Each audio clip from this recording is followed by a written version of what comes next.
Hey guys, tonight we're going to drift way, way back, so far.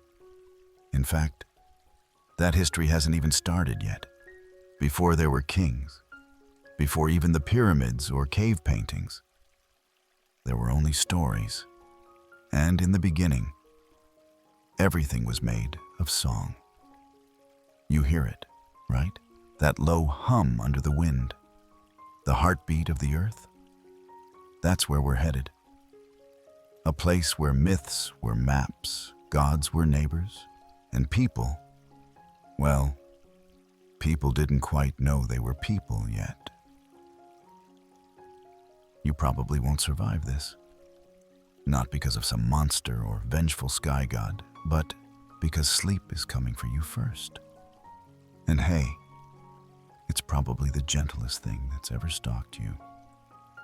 So, before you get comfortable, take a moment to like the video and subscribe.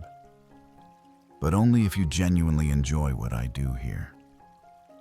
Tell me where you're tuning in from, city and local time, if you'd like. And let's build a global village of sleepers and dreamers. Now, dim the lights. Maybe turn on a fan for that soft background hum. And let's ease into tonight's journey together. You begin at the edge of everything. The air is warm and wet, like it just finished raining. Though it hasn't. It never has. The world is new, still breathing itself into form. You crouch near a pool so still, it reflects not just the sky, but a time before the sky. Mist curls around you like fingers not yet named. The trees here don't have leaves, they have feathers.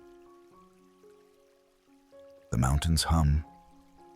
The wind sometimes speaks in clicks. And this is how the first people learned to name the world. Not with written language, or even words as we know them, but through rhythm, tone, and vibration. They sang to the stars to chart their path. They clapped to summon spirits. They used their voices to sculpt reality. One song tells of a cosmic egg cradled in darkness, cracked open by laughter. Another hums of a hummingbird so fast it flew time forward. And there's one from the high plains that claims the earth hatched from a grandmother's dream as she slept beneath a woolly sky. Historians still argue whether early myths were purely metaphorical or served functional memory. Ways to teach migration routes, planting cycles, even seasonal shifts. But the result was the same. Reality took shape in sound. Creation was a performance, not a process. And you, yes, you are walking into the encore. Somewhere nearby, someone beats a hollow gourd with a stick. The rhythm is slow, deliberate. You don't understand it yet, but your bones lean forward, listening. In every part of the globe, early humans seem to have developed myths in parallel. There's no internet, no travel, and yet they all imagine similar things. A beginning, a fall, a cycle. Maybe that's not coincidence. Maybe it's memory. You feel movement behind you. It's not a predator. It's a presence. Something huge, not hostile. Perhaps curious or amused. You don't look. Not because you're scared, but because you know it won't help. Gods in this era don't show their faces. They shimmer in heat, flicker in firelight, dance in dreams. And speaking of gods, did you know that in Aboriginal Australian mythology, the world was literally sung into being during the dream time? Each landmark, river, mountain, and creature had its own melody, passed down through generations in what we now call songlines. Yet walk the line, sing the land into memory, and you're not just remembering, you're creating. Some anthropologists suggest these myths helped early tribes map terrain in their minds before GPS, before compasses, before maps. Others claim it's wishful thinking. But when you hum that same tune walking a forgotten path, you do feel like you're part of something older. Somewhere, someone stirs coals with a bone. Sparks drift upward like fireflies chasing stars. You lean in and see a child drawing shapes in the ash. A bird with 4 wings, a man with antlers, a sun with teeth. No one corrects her. No one asks what it means. They all just watch, silent and spellbound. That's how myths began, not with answers, but with wonder. Not with dogma, but with dreams. And sometimes, jokes. Yes, jokes. One early Sumerian creation tale involves the gods creating humans purely because they got tired of doing chores. Digging canals, herding goats, too boring. Better invent a race of noisy little bipeds to handle it. You smile. That tracks. You sit near the fire now. The stars have no constellations yet, only dots of silver scattered like seeds. The people around you aren't really people in the modern sense. Their foreheads slope, their tools are bone, their language is mostly gesture and breath. But their minds? Bright, wild, starbound. A woman sings to the moon in 3 tones. A boy drums a log in a rhythm you swear you heard on a lo-fi playlist once. A grandfather grunts, mimicking a thunderstorm, then howls until the clouds roll in for real. And you listen.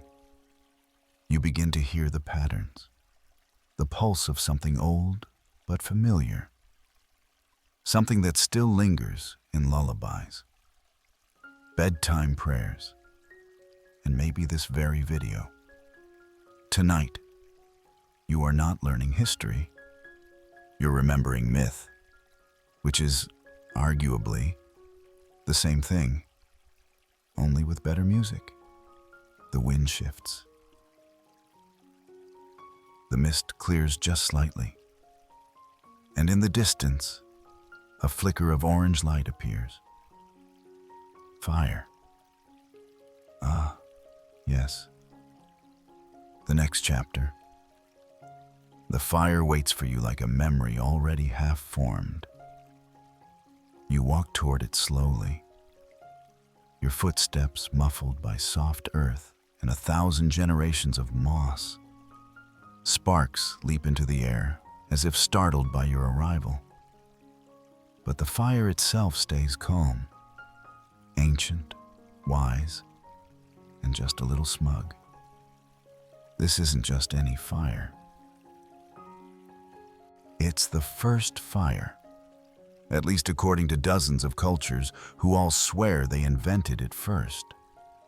And, of course, every culture has its own myth about how fire came to us. And none of them involve, say, friction or flint. No. Fire had to be stolen, tricked, gifted by mistake, or demanded by force. You settle down next to the flames, and across from you, a figure with wild hair and even wilder eyes grins back. Maybe it's Prometheus, maybe it's Maui, maybe it's a fox. The shape keeps shifting, trickster gods are like that. Charming, unpredictable, and always one step ahead of the rules. In Greek mythology, Prometheus stole fire from the gods of Olympus by hiding it inside a fennel stalk. A clever move, sure, but not one that earned him a gold star from Zeus. His punishment? Eternal liver pecking, every day, by an eagle. Historians still argue whether this myth was a cautionary tale against defying power or a symbol of creative rebellion. Either way, you wince sympathetically. That's one spicy organ donation elsewhere in Polynesian myth.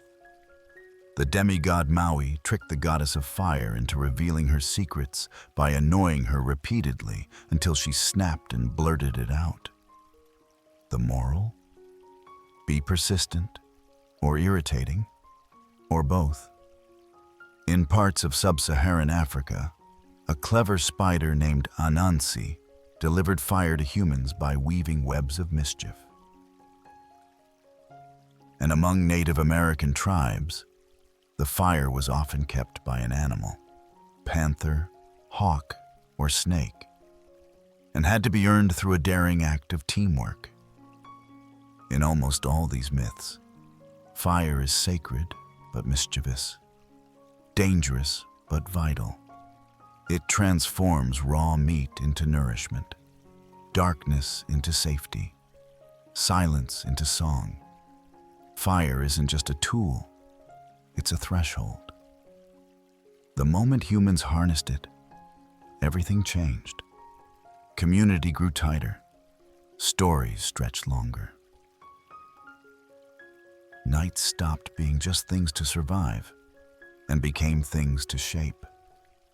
You glance around the circle. A girl throws a bundle of dry grass into the flames. For a second, they burn green, then blue. Gasps, laughter, then silence. Her eyes sparkle like she knows something no one else does.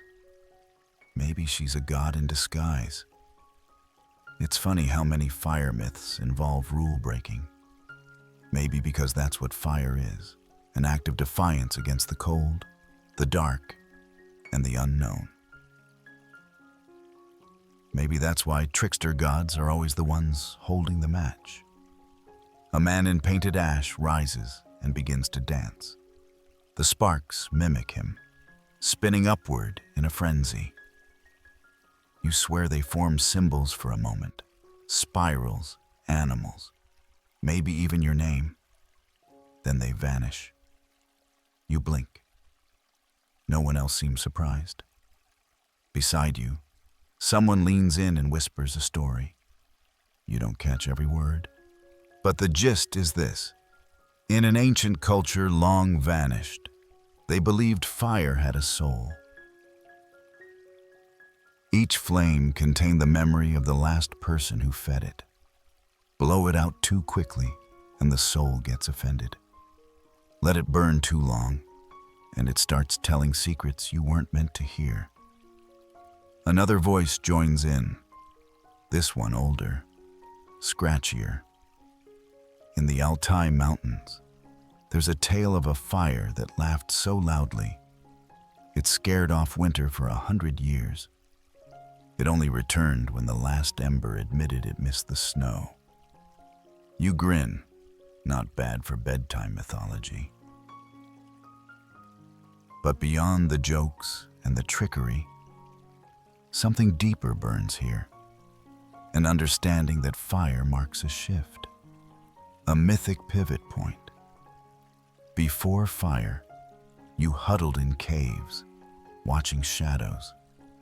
After fire, you made the shadows. You began telling time by flicker and fade. You started imagining, planning, plotting stories, not just movements. And that's where mythology flourishes, not in the heat of survival, but in the warmth of imagination. Around this very fire, The first storytellers conjured monsters with one eye, skies with 10 moons, gods who wept rivers and bled trees. One mainstream archaeological fact: the earliest evidence of controlled fire use by humans dates back nearly 1.5 million years, in a place now called Wonderwork Cave in South Africa. Scorch marks on bone and sediment layers suggest our ancestors were sitting right where you are now, just, without the voiceover. But here's the quirky bit. There's also evidence from parts of Indonesia that some early humans may have believed fire could see. They oriented their hearths toward cave openings, as if giving the flames a view. Creepy? Maybe. Or maybe respectful. Scholars still debate whether these behaviors were instinctual or intentional ritual. Were we just smart apes with a lucky spark, or early philosophers with smoky wisdom? You watch the fire twist. Shapes form again. A horse, a spiral, a baby. Then, nothing. The smoke drifts upward, teasing the stars that, earlier, had no names. Now you wonder, maybe fire gave us those too. Eventually, someone throws water on the fire. It hisses, offended, then sulks into silence. But the embers remain, glowing, remembering, like your mind, still tracing the stories burned into the air. And now, without the light, the dark returns. But this time, you're not afraid. Because you know what's coming next. The earth moves, just a little. Enough to make you wonder if it's awake or dreaming. You feel it before you hear it. A low, deep rumble beneath your feet, like the planet sighing in its sleep. Then, the faintest vibration, spreading out like ripples from a drop in a still pond. The ground doesn't shake violently, yet, but it murmurs, and that's always a warning. You glance toward a nearby mountain, except it's not a mountain, not really. It's too symmetrical, too intentional. Like someone placed it there on purpose, then covered it with moss and thyme. A second rumble confirms your suspicion. You are standing on the back of something massive. In nearly every corner of the world, humans have imagined that earthquakes, volcanoes, and other seismic events were not natural phenomena, but rather the restless movements of slumbering titans beneath the earth. And who can blame them? When the solid ground betrays you, it's easier to believe in a moody giant than in invisible tectonic plates. In Japanese mythology, there's Namazu, the giant catfish who lives beneath the islands. Every time he flicks his tail or wriggles, the ground shakes. He's guarded by the god Kashima, who tries to pin him down with a sacred stone. But he doesn't always succeed. Meanwhile, in Greek tales, the imprisoned titans beneath Mount Etna or Tartarus still toss and turn in their rage. The gods may have won the war, but that doesn't mean the old ones forgot. Historians still argue whether myths like these evolved purely to explain natural disasters, or if they also reflect suppressed cultural trauma from prehistoric eruptions that wiped out entire settlements. And then, there are the Aztecs, who believed we live in the fifth sun, a world born after 4 others were destroyed, some by wind, some by jaguars, and one by a terrible shaking of the earth. You look around, half expecting jaguars now. Nothing yet, just the sound of pebbles trickling down the slope. A nearby elder whispers a warning into the soil. She presses her ear to the dirt like it might reply. Around you, others begin to drum, not in celebration, but in rhythm with the earth. It's a language meant to calm titans, a lullaby for the deep. There's a story from the Andes where the mountains are living beings, apus, watching over the people. When they feel disrespected or forgotten, they shrug. Just a little. Enough to remind you who's in charge. You walk along a ridge now, flanked by what look like carved stones, but they're toes. Giant toes, half buried in soil, as if someone once tried to stand but changed their mind. Farther on, you find what might be a knee or a cliff. It's hard to tell. The size of these beings blurs reality. You can't help but imagine them opening one eye, just for a second, and the entire continent tilting. One mainstream fact: there's evidence that the 1628 BCE eruption of Thera, modern-day Santorini, devastated Minoan civilization and may have inspired the myth of Atlantis. The skies darkened, crops failed, and people fled. It wasn't just a geological event, it was psychological. Civilizations shattered, so they turned to stories. You step into a dark cavern next, guided by torchlight. The walls are warm, pulsing, almost. Inside, paintings twist across stone, gods with 6 arms, giants with mountains on their backs, dragons coiled around fault lines. There's no separation here between religion and geology. The gods are the landscape. A child beside you laughs and taps the ground twice. The echo answers. Tap, tap. Then a third knock, deeper, not made by you. You freeze. She grins. It's just the heart, she whispers. A quirky tale from Siberia claims the earth is carried on the back of a massive dog. When it scratches an itch, that's when you get tremors. Some versions say the dog is chained to a post in the underworld, and sometimes, just sometimes, the chain slips. You leave the cavern and find yourself looking out over a vast valley, but now you see it differently. The ridges are ribs, the streams are veins. The hills are knuckles half curled into fists. This isn't just terrain, it's anatomy.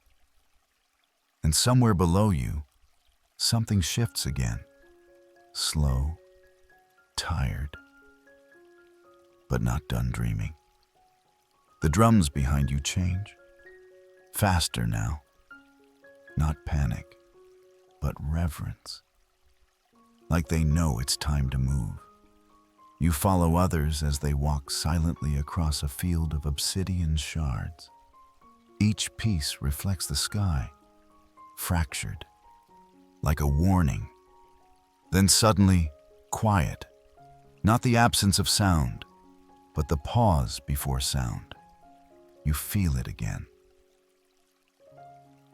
That pulse, that inhale. The ground breathes, and you're standing on the chest of a myth that might wake up. You take one last look behind you.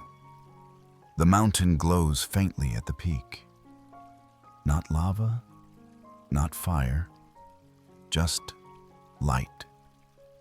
The kind that glimmers when a god dreams of being remembered.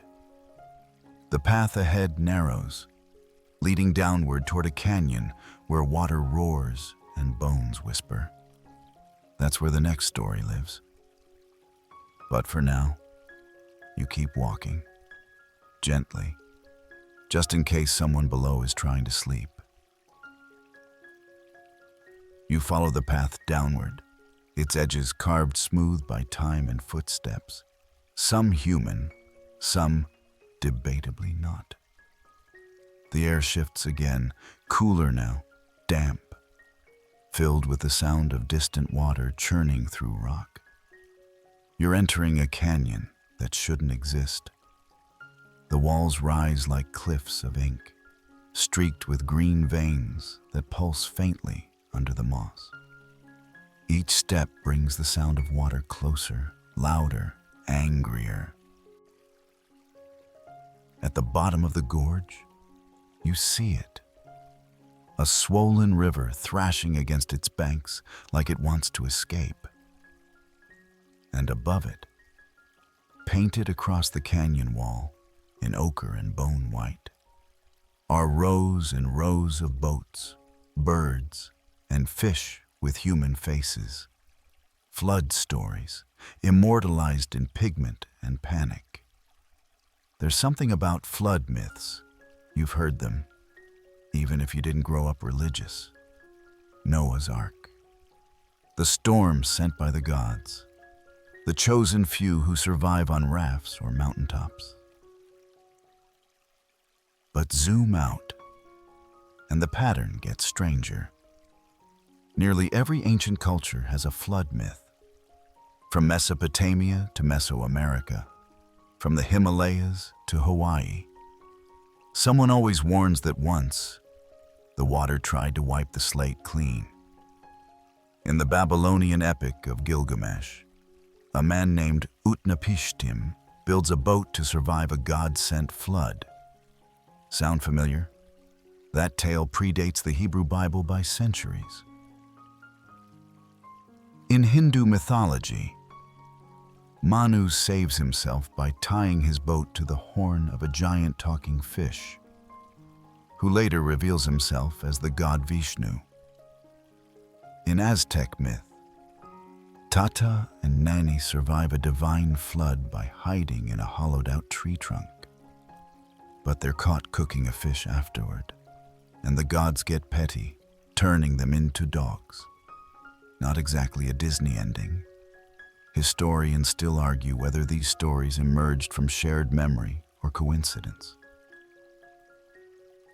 Did rising sea levels after the last ice age etch terror into the global psyche? Or did humans just collectively fear the one thing they couldn't stop? Water with a grudge? You crouch beside the river now, watching foam swirl into spirals that mirror the carvings around you. One spiral spins backward, just slightly. It catches your eye. Maybe it's nothing. Maybe it's a portal. Hard to say. A man with river-wet skin steps from the shadows. He wears a headdress made of reeds and fish bones, and carries a staff carved with waves. He doesn't speak, but gestures. You follow him to a shallow cave behind a waterfall, one that seems to shimmer when you blink. Inside, the walls tell the same story over and over. Flood, survival, forgetting. Flood, survival, forgetting. You wonder what it felt like to live in a time when the horizon disappeared beneath rising tides. No modern weather apps, no warnings. Just the sky turning dark and the wind turning cold. And then the water came. You imagine standing on a rooftop, well, the ancient equivalent, probably a thatched hut, and watching your world drown. You're not thinking of divine punishment. You're thinking of your goats, your grain, your grandmother. But when it's over, and the survivors gather to rebuild, they don't talk about loss. They talk about gods, about cleansing, about starting again. One mainstream fact: around 7,600 years ago, the Black Sea may have flooded catastrophically, swallowing vast stretches of land and potentially inspiring flood legends in the Middle East and Europe. Sediment evidence shows a rapid rise in sea level, fast enough to make entire communities vanish. Blink, gone. Nearby, a child plays with a miniature boat carved from bark. She places tiny clay people inside, whispering to each one before setting it adrift in a puddle. It spins once, twice, then vanishes into a crack in the stone. You blink. The puddle is dry now. A quirky legend from the Philippines says the flood came because the gods were bored. They cracked open the sky like an eggshell just to see what would happen. Later, they felt bad and created islands from their footprints so the survivors would have somewhere to stand. You step outside again. The river's rage is quieted to a hum. It's still wide, still deep, but less angry. Maybe it recognizes you. Maybe it remembers you from a past life where you were the one tying vines into a raft. Or maybe rivers are just good listeners. The man in the fishbone crown is gone. In his place, a pile of smooth stones stacked like a cairn. Each stone has a symbol. You touch one. It's warm. You walk along the river's edge, careful not to slip. The moss is slick. The air smells like endings. And yet, something blooms here. Ferns, flowers, even myths need compost. Up ahead, the canyon walls begin to part, revealing a valley lush with trees shaped like wings. The stars are visible again, reflecting in the water's calm skin. But they're different now, as if they've rearranged themselves, or as if your eyes have. You realize this isn't just a story about floods. It's a story about remembering what's worth saving, about knowing what to carry and what to let float away. You step onto a stone bridge that didn't used to be here. It leads toward rising hills. The trees glow faintly in silver blue light, and somewhere in those hills, the sky is planning its next move. The air grows thinner as you climb. Trees give way to open sky, and the hills rise like the backs of sleeping animals, gentle, round, but watchful. You don't rush. No one does here. The stars above shimmer with an odd stillness, as if waiting for something or someone. You pause at a ridge, your breath curling in the cool air. Below, a field of tall grass ripples like an ocean under moonlight. But beyond it, something looms, tall, dark, and jagged. Not a mountain, not exactly. It's a temple, or maybe a fortress, or perhaps a place where gods once stood to look down at the world and argue about what to do with it. And above it all, the stars seem nervous. This is the place where the sky fell. where myths say gods once hurled lightning at each other like toddlers throwing toys, where suns crashed, moons fled, and stars scattered like startled birds. It's a story told across so many cultures, in so many different ways. You start to wonder whether some celestial brawl actually happened. In Norse mythology, there's Ragnarok, the final battle between gods, where the sun and moon are swallowed by wolves and the sky is torn apart like cloth. In the Hindu tradition, Kali Yuga is the dark age before cosmic renewal, when chaos reigns and celestial order collapses. And the Maya believed that the sky once housed not one, but 13 heavens, each inhabited by different gods. Sometimes they fell, sometimes they fled. Historians still argue whether these tales reflect comets, eclipses, or mass meteor events. Some point to the Tunguska event in Siberia, others to ancient impact craters across North America. But none can fully explain why Skyfall stories pop up like dandelions across human memory. You begin walking through the field, the grass brushing your fingertips. Ahead, a column of stone leans awkwardly, as if dropped from a great height. It's etched with spirals and stars, a cosmic calendar forgotten by time. You step closer and see a pair of eyes carved into the top.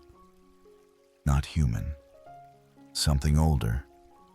A wind stirs, not from the west or east, but up, as if the sky itself exhaled.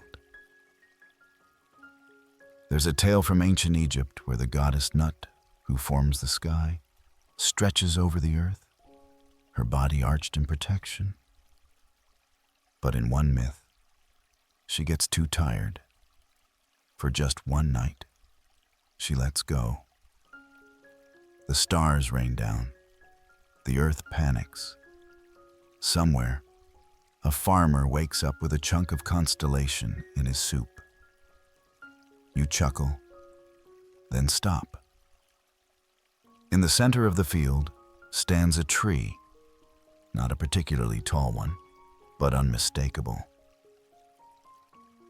Its bark is white as bone. Its branches reach up like pleading arms, and from its limbs hang ornaments that might be fruit or might be small, glowing planets. The tree of the sky. Someone whispers in your memory, or maybe it's the world tree, or Yggdrasil, or the cosmic pillar. The name doesn't matter. The idea is what counts. You sit beneath it, feeling the weight of it. This isn't just a tree. It's a pivot, a hinge, a metaphor that became real through repetition. A mainstream historical fact. The axis mundi, or world axis, is a concept found across ancient cultures. It's the center of the world, the bridge between earth and sky. In Mecca, it's the Kaaba. In Hinduism, Mount Meru. In ancient China, the Kunlun Mountains. Everywhere, it anchors us. You reach up, one ornament glows brighter. You touch it, and suddenly the sky moves. Not like clouds shifting, but like a curtain lifting. Behind it, you see stories, stars moving in deliberate arcs, constellations reshaping into animals, warriors, and serpents. And then, chaos. A streak of fire rips through the heavens. Stars scatter. The moon darkens. The tree shakes. You feel a hum in your chest. Not fear, but recognition. This has happened before, and maybe not just once. There's a quirky legend from the Dogon people of Mali that describes a star called Po Tolo, invisible to the naked eye, but known to be the smallest and heaviest thing in the universe. They spoke of it before Western astronomers discovered Sirius B. Coincidence? Or sky whispers? You lie back in the grass now. The sky spins lazily. Shapes form, then unform. A bull, a turtle, a fish swallowing a man whole. You realize the sky isn't static. It's a canvas constantly redrawn by the stories we tell. A girl with silver dust on her fingers joins you. She says nothing, but begins arranging stones on the ground. When she's done, they form a perfect copy of the sky above, only different. A second moon, a missing star, a constellation shaped like a question mark. You don't ask what it means. You already know. This section of myth reminds you that nothing above is permanent, not even the stars. And yet we've always looked up, hoping,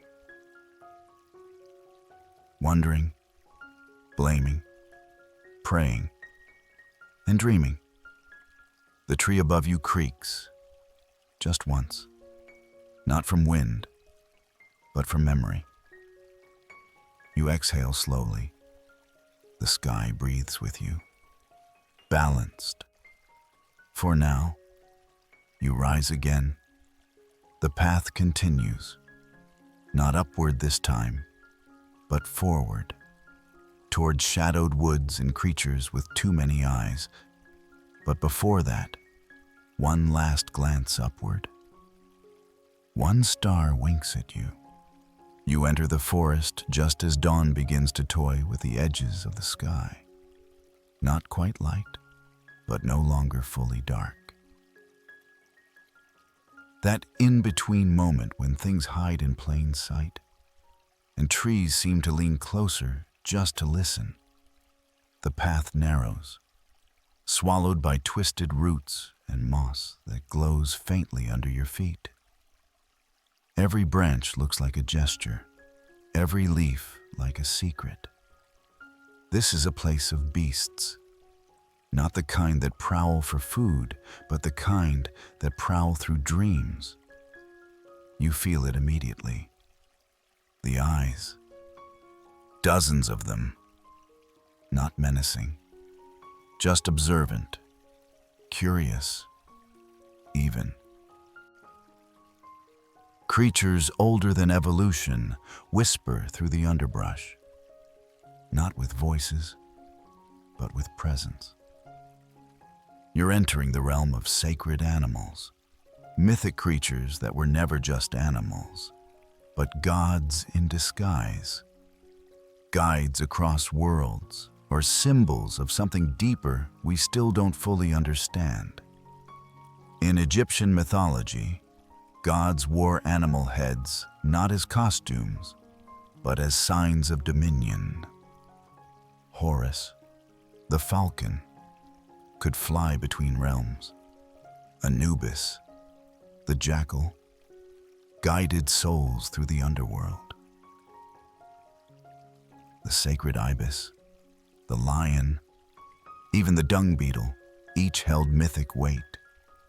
To the ancient Egyptians, these weren't metaphors. They were truths with feathers. Meanwhile, in the forests of northern Europe, the stag was the king of the woods. To see one was a blessing or a warning. In Celtic myth, the white stag lures hunters into fey realms, never to return. A gentle face with a dangerous agenda.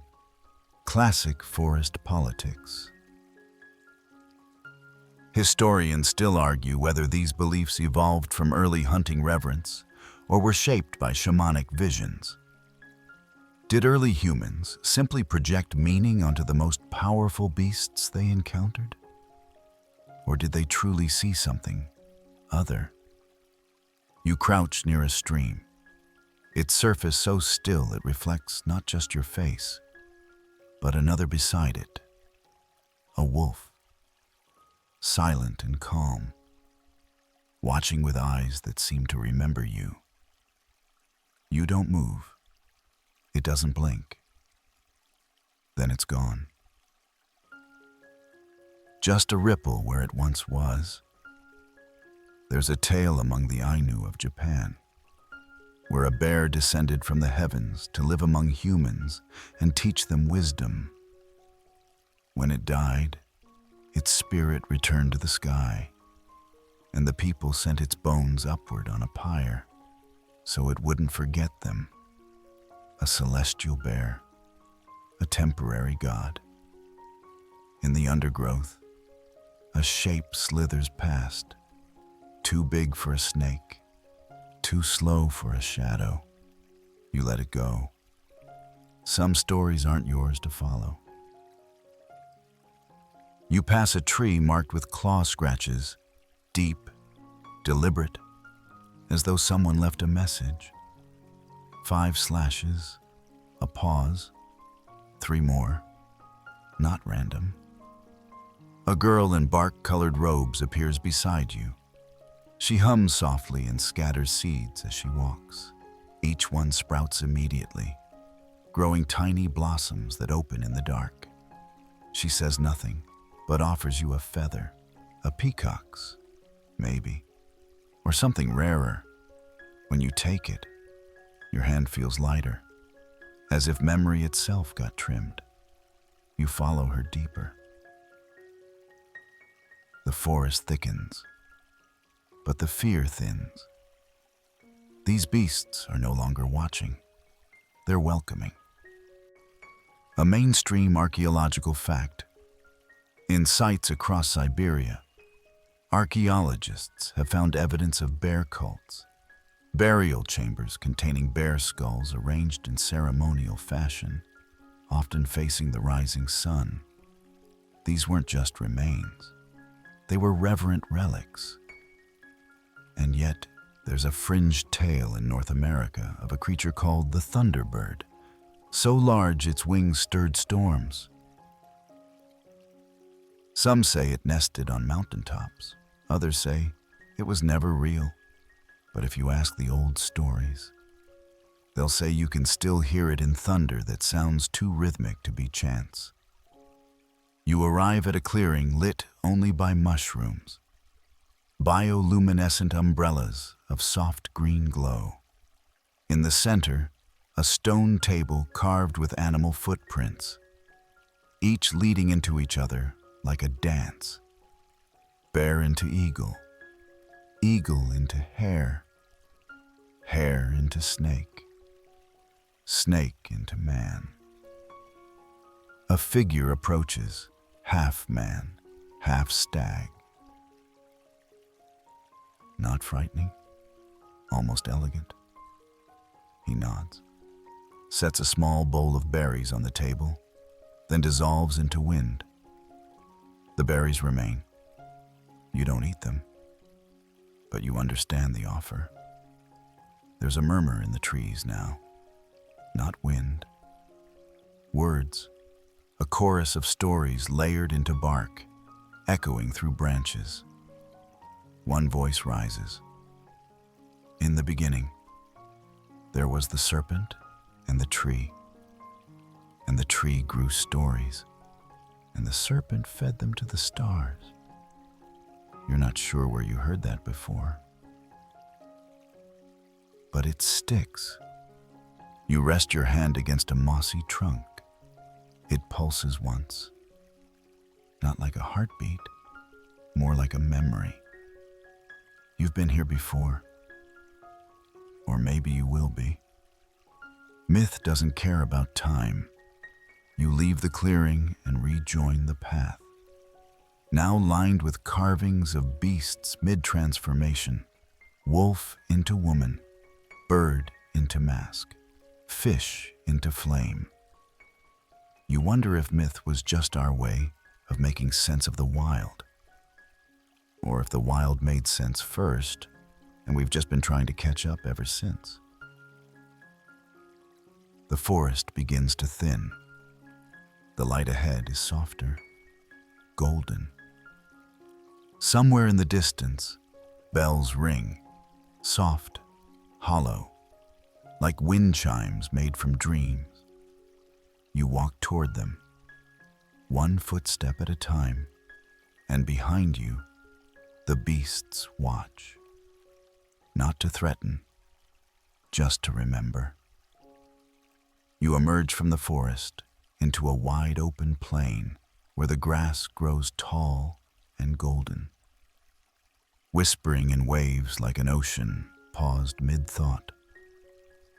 The bells you heard are gone now, replaced by silence. Thick, soft, almost reverent. The sky above stretches endlessly, a pale dome of fading stars and early light, as if even the heavens are holding their breath.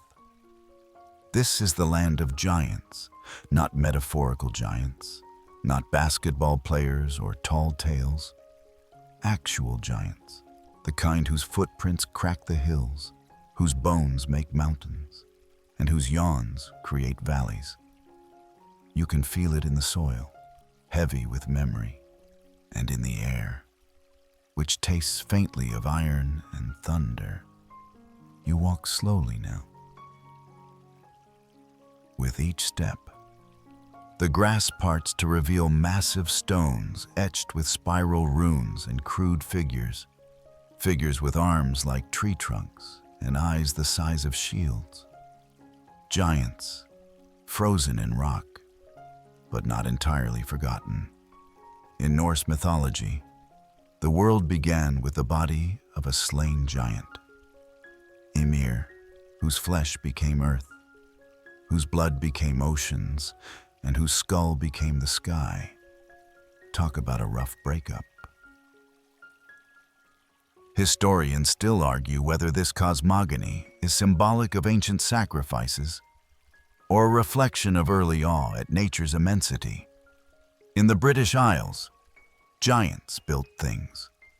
According to legend, the Giant's Causeway in Northern Ireland wasn't formed by volcanic basalt, but by the hands of Fionn mac Cumhail, who wanted to fight a rival across the sea. And Stonehenge? Yep. Giants again. At least, that's what medieval chroniclers claimed, long before carbon dating ruined the magic. You reach a hill shaped suspiciously like a reclining figure.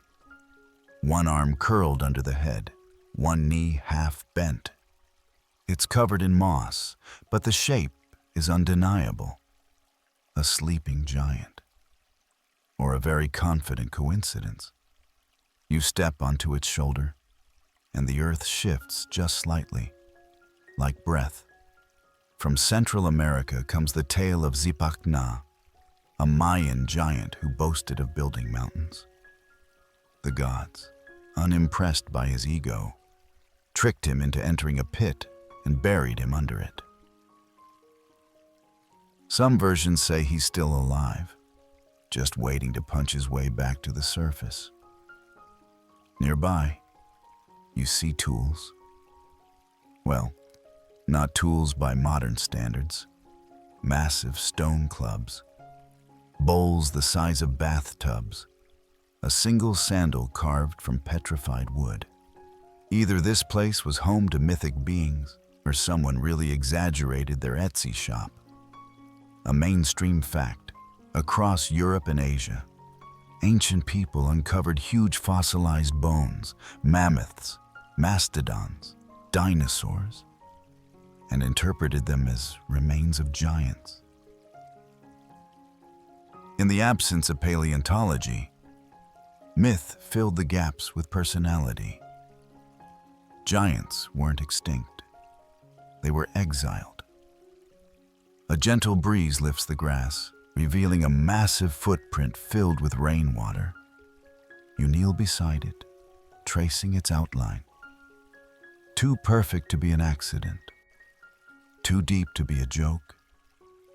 There's a quirky Basque legend of a tribe of gentle giants called Gentilak, who taught humans agriculture before retreating into the mountains once Christianity arrived. No anger, no drama. Just a quiet exit, like teachers stepping back once the students outgrow them. You reach what looks like a stone circle, massive boulders leaning inward as if eavesdropping on your thoughts. In the center, a spiral mound of earth hums faintly. The kind of place where things begin or end. Hard to tell the difference in myth. A figure waits at the edge of the stones. She's tall, very tall, with hair braided like ropes and a staff taller than you are. Her skin is the color of river clay, her eyes full of storms. She nods once, then turns and begins walking. You follow, instinctively. She leads you to a hilltop, where you see the whole plain spread before you like a living map. Tiny clusters of trees, a glittering thread of river, and beyond, another hill, this one shaped like a hand reaching skyward. The woman raises her staff, points to the horizon, and whispers something in a language you don't know but somehow understand. They're not gone, just sleeping, like stories waiting to be retold. And maybe that's all myths really are. Giants made of memory, carried on the backs of whispers, footprints too large to measure but too familiar to forget. You begin descending the hill, your shadow stretching far behind you. The wind picks up again, and for just a moment, you hear a deep, rumbling laugh in the distance. A sound like stone cracking, or a yawn. Something beneath the earth rolls over in its sleep. The path ahead curves toward the coast. You see cliffs now, and the promise of the sea. But behind you, the field sighs, and the footprints remain. The air sharpens as you near the coast, salt tang on your lips, wind curling around your ears like whispered warnings. The sound of waves crashing below arrives before the sea itself comes into view. Each crash echoes like the heartbeat of some ancient creature, angry and alive beneath the surface. And then you see it. Far below, through a gap in the cliffside brush, a snake coils through the sea, not literally, but almost. A pattern of white foam and deep blue current twists and curves in such a precise spiral. It feels intentional, designed, remembered. You're standing above the realm of the World Serpent, the great coil that binds, supports, and threatens the earth. Across cultures, serpents are everywhere. They slither through creation myths, wrap around trees, swallow suns, and serve as both protectors and destroyers. They are feared and worshipped, loathed and loved. Historians still argue whether serpents in mythology are mere metaphors for chaos, or if they reflect some deeper, primal recognition of power beyond our control. In Norse mythology, there's Jormungand, the Midgard serpent, so large it encircles the world and bites its own tail. When he lets go, the world ends. You can't help but imagine that happening now, right beneath your feet. Just a twitch of his tail, and goodbye. Everything. In Hindu tales, Shisha the cosmic serpent lies beneath Vishnu, supporting all creation. His coils are said to be endless, resting upon the waters of infinity. That's right, infinity has a pet snake. You descend a stone path carved into the cliff, winding slowly toward the sea. Along the way, the rocks bear carvings, snakes interwoven with stars, spirals within spirals, mouths swallowing moons. Someone really liked their symbolism. A mainstream historical fact, the Ouroboros, an image of a serpent eating its own tail, is one of the oldest mystical symbols in human history. Found in ancient Egypt and Greece, it represents the cycle of life, death, and rebirth, eternity in one continuous bite. And speaking of bites, there's a quirky legend from the Amazon about a rainbow-colored serpent that drinks rivers dry during droughts and refills them with laughter during storms. Some versions say it can only be seen by children. Others say it lives in the eyes of jaguars. You reach a tidal cave at the bottom of the cliffs. Inside, the air smells of seaweed, old stone, and secrets. The cave walls shimmer with salt crystals and faint bioluminescent patches, like stars that got bored and decided to hide down here. And there, coiled in relief against the far wall, is a serpent so vast you can't see its whole body. Only pieces, an eye here, a curve of spine there, a tongue flicking from a stone mouth that's slightly too warm to the touch. You place your hand on one scale. It hums beneath your skin. The stories say serpents are guardians of knowledge, of treasure, of sacred boundaries. In Greek myth, Python guarded the oracle of Delphi before Apollo took over. In Mesoamerican lore, Quetzalcoatl, the feathered serpent, was a god of wind, learning, and rebirth. A snake with feathers? Why not? Myths don't do subtle. You sit at the cave's edge, where the ocean foams against the rocks. The serpent's eye seems to follow the waves, never blinking. You wonder if it sleeps, or dreams, or waits. You take out a piece of driftwood and draw a spiral on it with your finger. The pattern feels natural, like your hand already knew the shape before your mind caught up. That's the thing about serpent myths. They're never just about snakes. They're about cycles, time, change, fear, renewal. Suddenly, a gull cries above, and you look up just in time to see the clouds swirl unnaturally.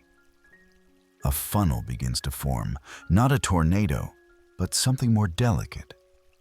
A spiral of mist, dancing, coiling. It vanishes a moment later, but the pattern lingers in your memory. The tide shifts. A girl appears beside you, again different from before, or maybe not. Her hair is tangled with seaweed, and she carries a shell carved with serpents wrapping around each other in a loving knot. She places it at your feet and disappears into the mist, leaving only damp footprints. You lift the shell.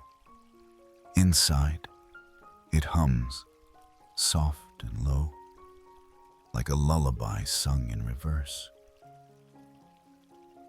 You leave the cave just as the sun begins to rise, casting gold across the sea. And for a moment, you see the serpent, not in flesh, but in form. The curve of the coast, the shape of the waves, the line of your own shadow. You walk inland now, the path ahead winding like, what else? A serpent. But it doesn't feel menacing anymore. It feels ancient, protective, like the world holding itself together just long enough for you to pass through. Behind you, the tide rises. A single wave reaches the cave entrance. The serpent blinks once. The inland path takes you through soft, rolling hills, each one carpeted with short grass and scattered wildflowers that sway like they're trying to remember a song. The wind is gentler here, almost maternal, and the sun has risen just enough to warm your shoulders. But up ahead, nestled between two hills, something stirs, a flicker, a blur of movement too rhythmic to be wind. You crest the ridge and stop. There, dancing in a circle of standing stones, are two figures, identical, yet opposite.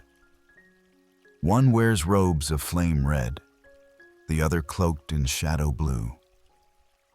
They move in perfect synchronicity, mirroring each other with steps that feel ancient and new at the same time. No music plays, but you feel it in your chest. Deep drums, flute whispers, a heartbeat's echo. You found the hero twins. Twinned heroes appear in mythologies across the world, often representing duality, light and dark, life and death, order and chaos. In many tales, they fight monsters. In others, they become them. Some stories say they're friends. Others claim they're bitter rivals. But the thread connecting them all is their dance, a cosmic push and pull that keeps the world turning. The Maya tell of Hunahpu and Xbalanque, trickster twins who descend into the underworld to outwit death itself. Their journey is wild, playing ball with skulls, setting traps, and even sacrificing and resurrecting each other. Historians still argue whether their tale is pure myth or veiled political commentary. Either way, it's a ride. In Greek mythology, Castor and Pollux, the Dioscuri, are immortalized in the stars as Gemini. Born of the same mother, but different fathers, they alternate life and death. When Castor dies, Pollux begs Zeus to let them share eternity. The gods agree, one day in Olympus, one in Hades, forever. You move closer to the dancing pair. They don't stop. Don't even glance your way. But something shifts. The sky dims slightly, and your shadow splits in two, each half moving to a different rhythm. A mainstream fact.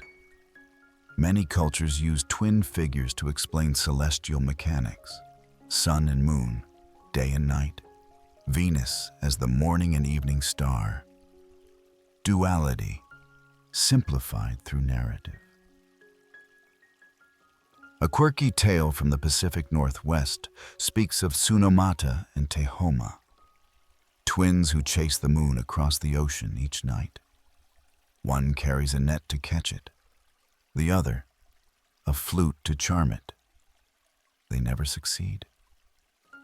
But without their chase, the tides wouldn't move. You circle the stones slowly. Each one is carved with symbols: serpents, arrows, eyes, stars, flames. No two alike. You reach one that hums under your hand, and suddenly you see the dance again, not just the figures, but their lives. You see trials, losses, triumphs, moments where one saves the other, moments when one fails. You realize this isn't a performance, it's a reenactment, a ritual old as language. The twins finally pause, frozen mid-step. One looks at you, eyes like molten gold. The other smiles faintly, with lips that almost know your name. Then, in perfect unison, they raise their hands to the sky. The clouds twist above you into mirrored spirals. The sun flickers, then flares. You hear laughter, not from the twins, but from the sky itself. And then the moment is gone. The figures vanish. The stones are still. You're alone. Except, not really. You feel them still. Somewhere nearby, still dancing in the folds of the world. Reminding it how to breathe in rhythm, you walk onward, tracing the twin paths down the next hill. One curves left, the other right. You pause, then take the middle, carving a new route between them. That's the lesson. Maybe. Balance isn't picking a side. It's learning how to walk between. As you descend, you spot two deer watching you from opposite sides of a stream. One white, one black. They don't move, but their eyes follow you until you're gone. The path ahead glows faintly. Another story waits. But behind you, on that quiet hilltop, the dance never truly ends. The path winds toward a landscape that feels less like Earth and more like the memory of a dream. Jagged peaks rise ahead, their tips scraped white by centuries of storms. At their base sprawls something unmistakable, a stairway that doesn't quite belong to mortals. It begins as a normal stone staircase, wide and weathered. But as you climb, each step grows broader, higher, until they seem meant for giants, or perhaps for gods who never learned subtlety. The higher you go, the thinner the air becomes, tinged with the scent of dust and something metallic, like ancient coins left in rain. And then, as the last cloud parts, you see it. The city of the sky builders. Not a single city, but a pattern, a lineage of monuments pointing skyward. You see echoes of ziggurats rising like terraced mountains, each tier carved with geometric precision. You see shapes reminiscent of the Great Pyramids, their sides polished smooth enough to blind anyone who dared look directly at them. And somewhere in between, you imagine the lost stairways of Babel, a tower that might have touched the heavens had ambition not outpaced caution. You step into a courtyard lined with cracked bricks, each one inscribed with symbols of the sun and moon. The layout is both chaotic and deliberate, as if the builders knew something about constellations we've long forgotten. Historians still argue about the origins of such structures. Were they built purely as temples, as burial sites, or as messages to the stars? The ziggurat of Ur, for example, wasn't just a place of worship. It was a bridge, a bond between heaven and earth, as the Sumerians called it. And here you are, standing on that very bridge, centuries removed, but somehow connected. A gust of wind stirs the dust, revealing a staircase leading even higher. You climb it. Your legs ache, but your curiosity doesn't. At the top, you find a platform with a single stone chair, not carved crudely, but shaped with such perfection that it almost looks grown, as if the earth itself sculpted it for a guest.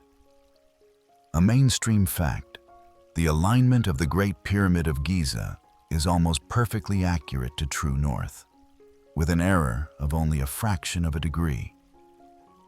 Modern engineers still debate how such precision was possible with ancient tools. Maybe they had better rulers. Or maybe, just maybe, they had help from something bigger. A quirky legend from the Andes says the builders of Tiwanaku learned their craft from gods who descended on beams of light, teaching humans to stack stones as if they were feathers. And when the gods left, the humans forgot half the instructions. Hence, cracks. You sit in the stone chair, gazing across the ruins. The wind hums through the empty corridors, carrying a faint sound, almost like chanting. You close your eyes, and for a moment, the city isn't empty at all. You see robed figures ascending stairways with baskets of grain and jars of honey, their faces painted with gold dust. You see priests tracing stars on clay tablets, murmuring names of constellations that don't exist anymore. You see a queen wearing a crown shaped like the crescent moon, raising her arms as if to pull the sky closer. And then it fades. When you open your eyes, the courtyard is still. The sky has shifted, turning a shade of deep copper. You stand and begin to descend, your fingers brushing the stones for balance. Each one feels warm, as if the sun still lives inside it. As you reach the ground, you notice something new. A small pool reflecting the staircase. But in the reflection, the steps stretch infinitely higher, spiraling beyond sight. You dip your hand into the water, and for a split second, you feel weightless. Like if you leaned too far, you'd fall, not down, but up. The path ahead is marked by two pillars etched with stars. They point toward the horizon, where the sky burns orange and violet. It feels like an invitation. You walk forward, leaving the city of the sky builders behind. But part of you knows you'll return, if not here, then somewhere. Because as long as humans build, we build upward. And upward always points home. The sun hangs low now, casting long golden streaks across a plain so flat it feels like walking on a canvas. The air is still, thick with that peculiar quiet that comes just before something stirs. You follow the path, your footsteps the only rhythm in a land that's paused between heartbeats. And then you see them, rising in the distance, shaped not by nature, but by intention. Stone faces, towering, weather-worn, and unblinking. Each one carved with uncanny precision, eyes set forward as if waiting for someone, or watching for something to return. You've arrived at the land of the silent watchers. These are the guardians of ancient stories. The unmoving sentinels carved from mountains or erected from stone, too large to ignore, too quiet to explain. The Moai of Easter Island, the great heads of Olmec civilization, the lion-bodied Sphinx of Giza, each shrouded in myth and debate. You approach one of the statues. Its expression is impossible to read. Serene, maybe, or disappointed. You place your hand on the stone, rough and warm from the sun. It hums faintly, like it remembers more than it lets on. Historians still argue over how these statues were moved, why they were built, and who they were meant to honor. Some say ancestors, some say gods, some say warnings. The Moai, for instance, were said to hold the mana, the spiritual power of chiefs who had passed, standing tall to protect the living. And then there's the Sphinx, half lion, half human, older than the pyramids that flank it. A riddle in sandstone, literally. The Greeks gave it a voice, a question no one could answer. But the original Egyptian version? Silent, observing, eternal. You step between two statues whose eyes nearly meet above your head. The air grows heavier here. Every breath feels ancient. There's a tale from Nigeria of the Nok civilization, artists who crafted terracotta heads with wide, empty eyes. Some believe they were ancestral masks. Others think they represented deities whose names have been swallowed by time. One fringe theory claims they were meant to be seen from the sky. A mainstream fact: the Olmec colossal heads, some weighing up to 40 tons, were carved over 3,000 years ago and transported dozens of miles. Without wheels, without iron tools, just purpose and maybe a few strong backs with divine inspiration. You find a small pool at the base of a statue. Its water is perfectly still, reflecting the stone face above it like a memory in reverse. You kneel, gaze into it, and for a heartbeat, the reflection changes. It's you in the stone. Your face, older, weathered, carved by time. You blink, and it's gone. A child's voice giggles from somewhere you can't see. You glance around, but find no one. Only a pebble, rolled near your foot. You pick it up. Etched on its surface is a spiral. Again, always spirals, always returning. Further along the path, smaller statues appear, some barely waist high. They wear different expressions: joy, sorrow, fury. A gallery of emotion carved in stone. You wonder if each one held a name once, a story, a song, or maybe they were stories, shaped by hands that feared forgetting. You sit for a while, letting the silence settle. It's not oppressive. It's reverent, as if these watchers prefer your presence to be quiet, your questions internal. A breeze stirs dust across your feet. One of the statues tilts ever so slightly. You know it didn't. But still, you stand. There's a legend from Polynesia that the statues walked, not metaphorically, literally, moved by chance and intention. When done correctly, they swayed side to side and inched forward. When done incorrectly, they fell and shattered. Progress, apparently, has always had its risks. You leave the field of watchers behind, but not without one last glance. Their eyes do not follow, but somehow they notice. And you realize, statues don't always guard something. Sometimes, they are the thing worth guarding. The landscape ahead shifts. Trees again. A river winding lazily.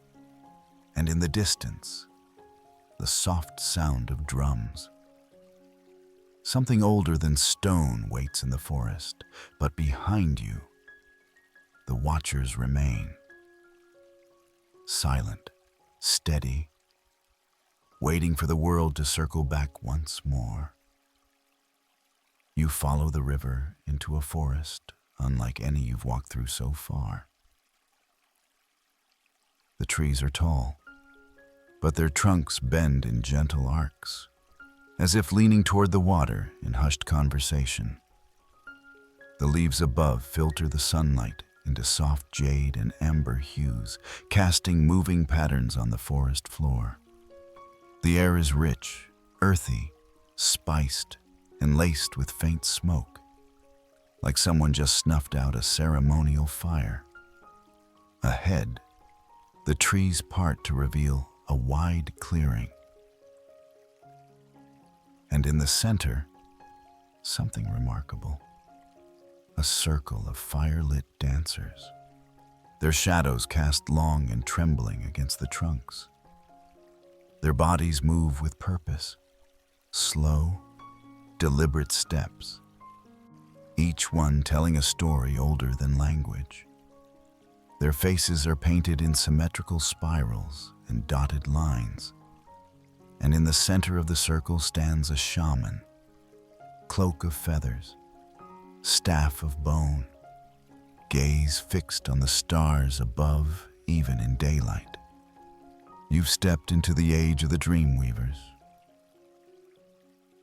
These were the storytellers before writing, the bridge between myth and memory, the keepers of symbols, dreams, and lore, passed down not with books, but with rhythm, repetition, and firelight. Their stories shaped identity, morality, and cosmic order, all while sometimes including surprisingly good gossip. In Aboriginal Australian culture, the Dreamtime refers to the ancestral epic when the world was formed by beings who sang, danced, and traveled across the land, creating rivers, mountains, and life itself. These songs weren't entertainment. They were maps, histories, contracts. Historians still debate whether these oral traditions contain encoded memory stretching back tens of thousands of years. If true, it would make them the longest-running story in human history. A woman begins to sing.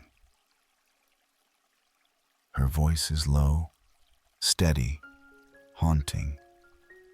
Not in a scary way, in a you're about to feel something way. You don't understand the words, but you know them. They settle in your chest like roots. A mainstream fact, across Africa, griots were oral historians, poets, and musicians who maintained genealogies and history in epic form. Some griot lineages have continued unbroken for 700 years. A smaller boy, face painted with streaks of ash, offers you a carved stone. It fits your palm perfectly, its surface etched with interlocking animal shapes, a fish eating a bird riding a deer swimming through a river that turns into a snake. You try to trace the logic, but it resists. It's not a puzzle, it's a pattern.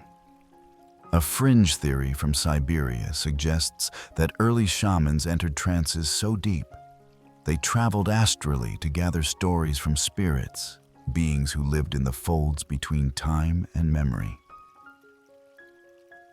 One anthropologist claimed a shaman predicted an earthquake 14 days in advance by listening to the ground dream.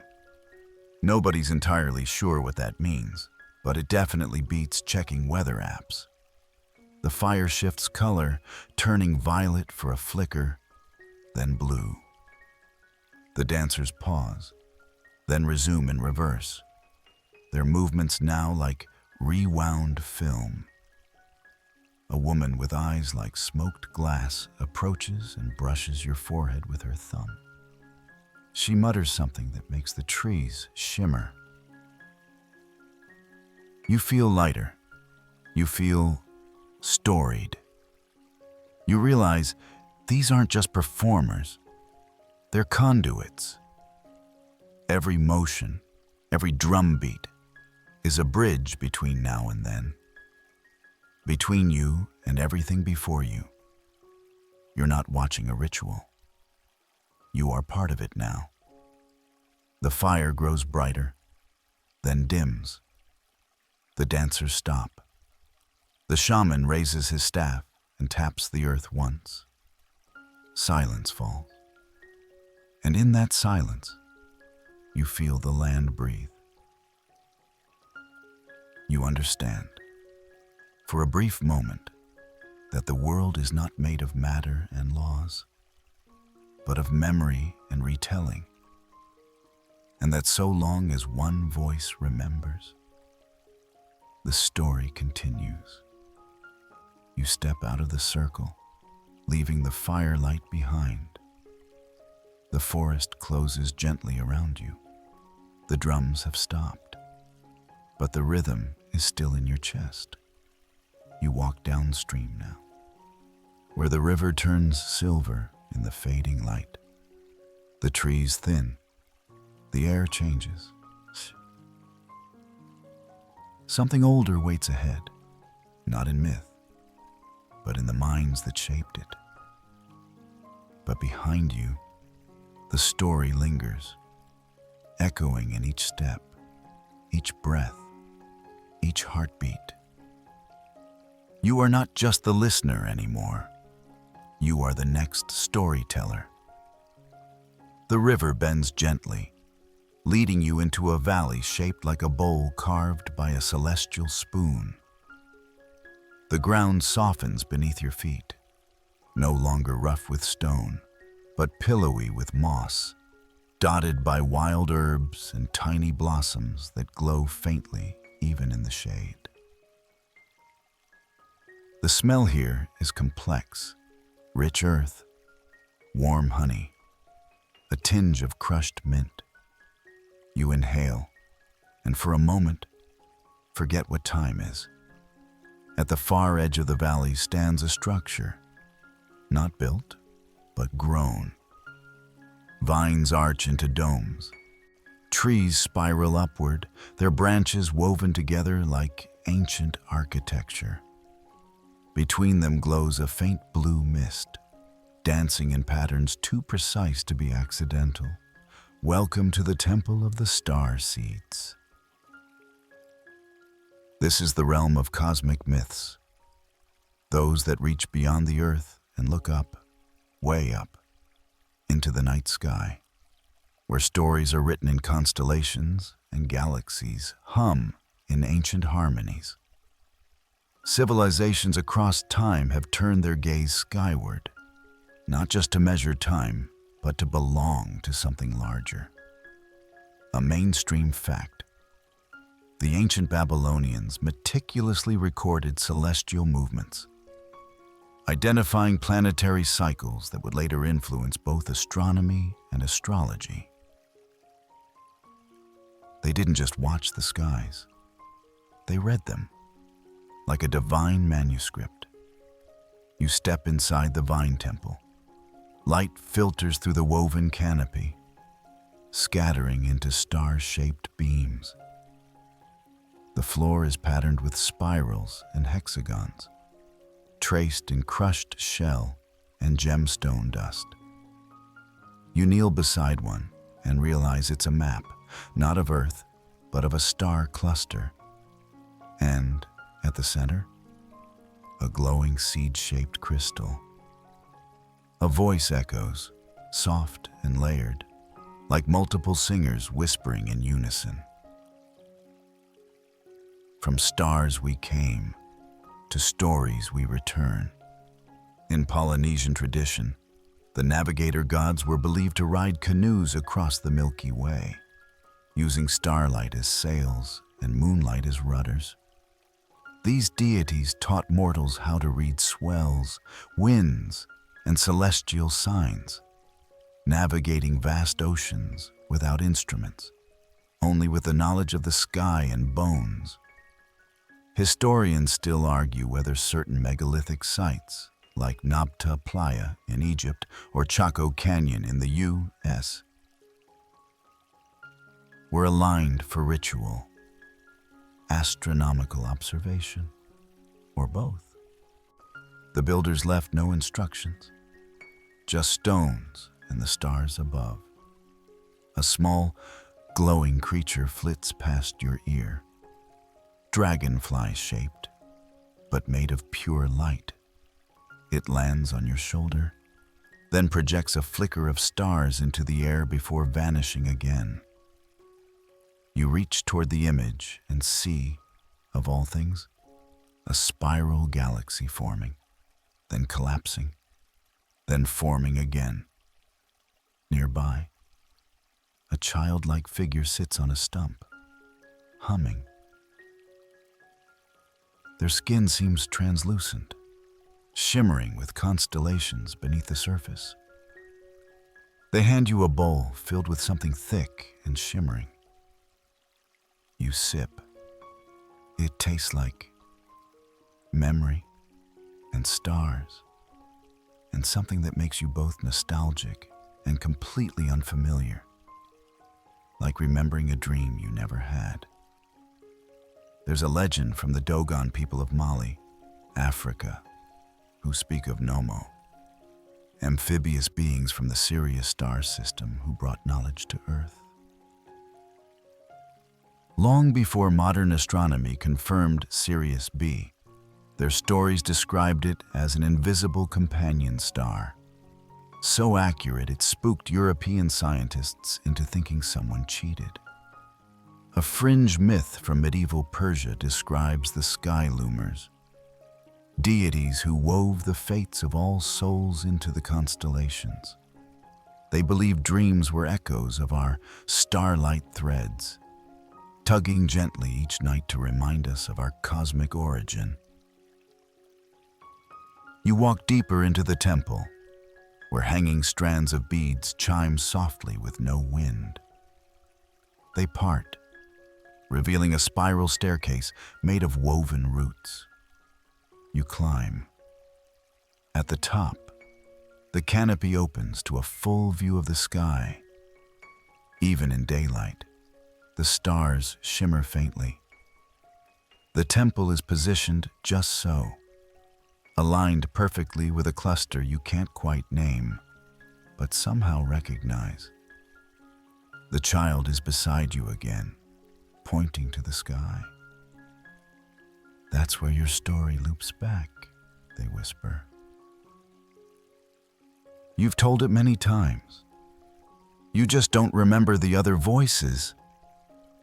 You sit on the platform as the stars slowly brighten. You don't speak.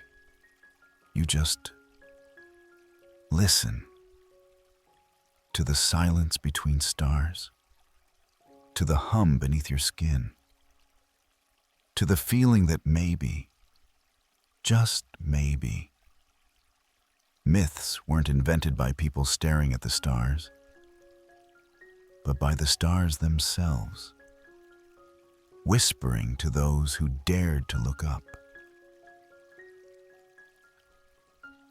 The sky darkens slowly as you leave the temple behind. Though not because of dusk, it's more like the world is dimming to help you see better. You follow a narrow trail lined with obsidian stones that reflect not your face, but fragments of memory. A flicker of a cave, the whisper of an old name, a flash of flame. The air begins to change, heavier, charged. The scent of ozone curls through your nostrils, and soon, the trail opens into a wide basin etched with scorched patterns. Spirals, of course, and something else. Claw marks, as if something vast and restless once danced here. You've entered the realm of the fire beasts, the mythic creatures of flame, ash, and chaos. Birthed by mountains and honored like gods. Civilizations have always feared and revered volcanoes. But instead of understanding them through seismology, ancient cultures gave them names, faces, tempers. These were not geological events. They were living beings. A mainstream fact: the ancient Romans believed Vulcan, the god of fire, resided inside Mount Etna, forging weapons for gods and monsters alike. When it rumbled, it meant his forge was active. When it exploded, he'd clearly missed a deadline. You descend carefully into the basin, each step crunching over volcanic glass.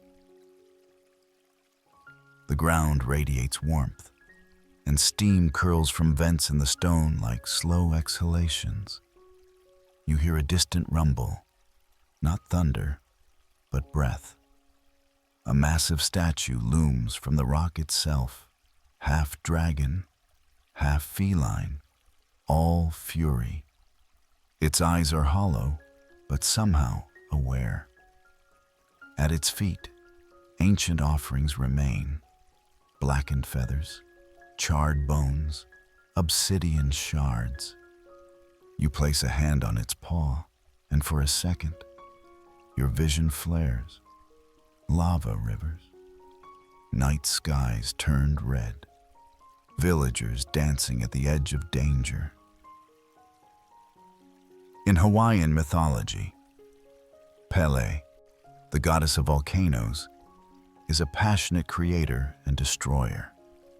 She births new islands, shapes landscapes, but woe to those who disrespect her. Tourists today still report bizarre luck after stealing lava rocks from her domain. Some mail them back, hoping she'll forgive. A quirky tale from Iceland speaks of Logi, the fire spirit so fast and hungry that when challenged to an eating contest by a Norse god, he consumed not just the food, but the plates, the table, and nearly the hall itself. Historians still argue whether Logi was metaphorical or just very, very hungry. You climb one of the smaller mounds, where ancient stone circles remain. A few are broken, cracked by time or tremor. You sit in the center, watching the stars emerge overhead. The constellations shift subtly here, as if this land burns so bright it warps the sky. From the shadows, a figure emerges, tall, cloaked in red ash, barefoot. Their hair floats as if weightless, crackling like embers. They say nothing but raise one hand, and the statue's eyes briefly glow with golden fire. The wind stills. The ground holds its breath. Then the figure vanishes, replaced by a warm gust that carries with it a scent like burnt cinnamon. You remember then, fire is not evil. It destroys, yes, but it also forges, reshapes, purifies. Myths knew this. They respected the duality. At the edge of the basin, you find a series of carvings, a visual history of eruptions and rebirths. You trace them like Braille. The last image shows a child rising from flame, smiling. As you leave the fire basin, the ground cools with each step. Your skin tingles, as if marked by heat, but not burned, just reminded. The trail ahead glows softly, not from fire, but from bioluminescent moss lighting the way. The land changes again, from violent to sacred. But behind you, deep in the dark, something warm watches, not waiting to erupt, but to remind that even in destruction, there is a story, and in every end, a new beginning stirs beneath the ash. The moss glow guides you away from the heat, cooling the soles of your feet with each step as if nature itself is trying to soothe you. The air grows crisp, fresh, and a little sweet, like the breath of mountains after rain. Trees reappear, but these are older, wider, and spaced far enough apart that moonlight spills through easily. You feel like you've entered a sanctuary, one not built by hands, but grown by intention. And then, there it is. A grove filled with stone altars, every surface etched with intricate images of creatures that don't quite exist anymore. Some look like dragons, some like giant birds. Others, well, if you squint, maybe you could call that one a lion-wolf-serpent-eagle hybrid. Probably had a great personality. Welcome to the shrine of forgotten beasts. Here dwell the myths of creatures that once ruled imagination, and possibly, just possibly, the world. Some say they were born of the earth's nightmares, others of its deepest hopes. A mainstream fact. In ancient China, the dragon was not seen as a monster, but a symbol of power, wisdom, and natural balance. Far from fire-breathing menaces, they were said to control weather, rivers, and the harvest.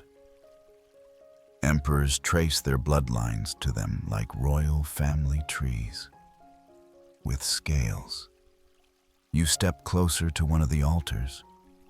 A massive feather lies atop it, golden, shimmering, clearly not from any bird still flying. You touch it, and a sharp image flashes behind your eyes. A bird so vast its wings stir ocean tides, its cry bending clouds. The thunderbird, revered by indigenous North American cultures, was said to dwell above the clouds, creating lightning with its wings and thunder with its blinking eyes. Historians still argue whether such stories were based on real megafauna sightings, remnants of the Ice Age, or metaphorical interpretations of natural disasters. After all, if you'd never seen a hurricane, wouldn't a sky beast make more sense? A soft growl echoes from deeper in the grove, not menacing, curious. Like a yawn made of wind and gravel. You don't run. Of course you don't. You're deep into the myth now. There's a log, half covered in moss. You sit. From the undergrowth, something moves. Just at the edge of sight, always at the edge. A flicker of fur, a glint of fang, the sound of heavy breath behind a tree that was definitely not breathing a moment ago. A fringed tale from the Scottish Highlands speaks of the Achwiska, a shape-shifting water horse that could appear as a friendly steed, but if mounted, would dive into the nearest lock and drown its rider. Locals used to check horses' backs for lakeweed before climbing aboard. Sensible. Nearby, you find cave paintings.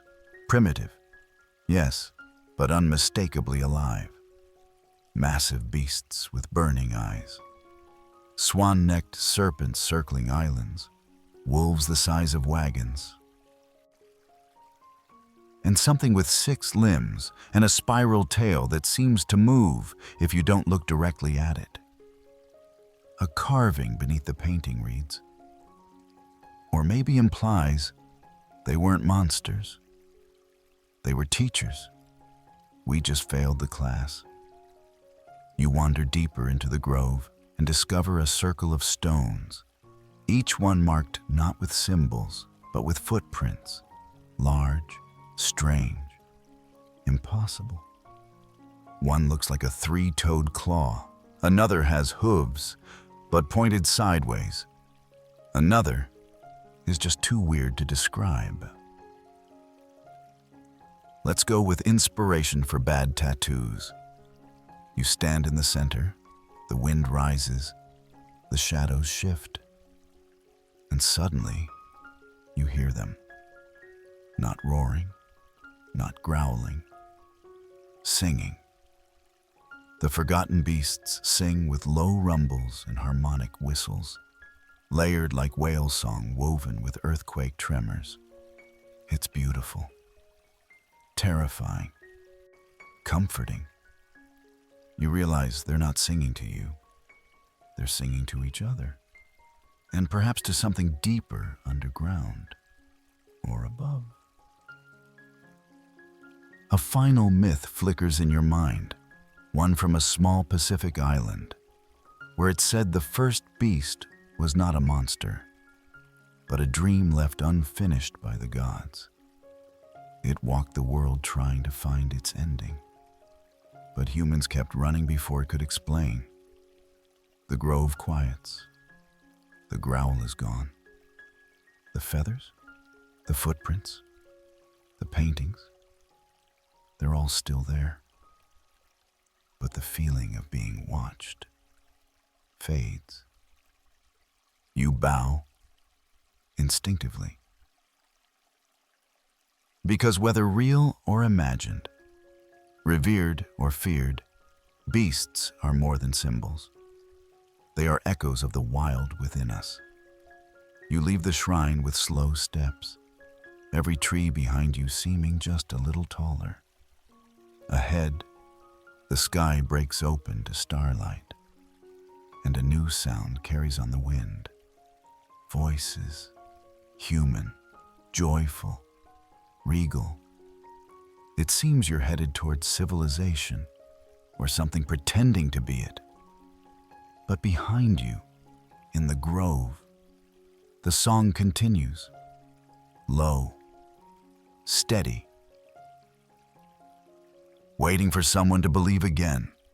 The forest gives way to golden fields, rippling like liquid under the stars. You walk a narrow dirt road bordered by torches that seem far too evenly spaced to be random. Their flames sway gently, casting elongated shadows that march alongside you, like silent guards. The path arcs toward a plateau, and on the horizon, lit by soft firelight and starlight, rises a structure as bold as it is strange. Not a castle, not a temple, something in between. Marble columns twist like braided vines. Obsidian slabs form steps inlaid with amber.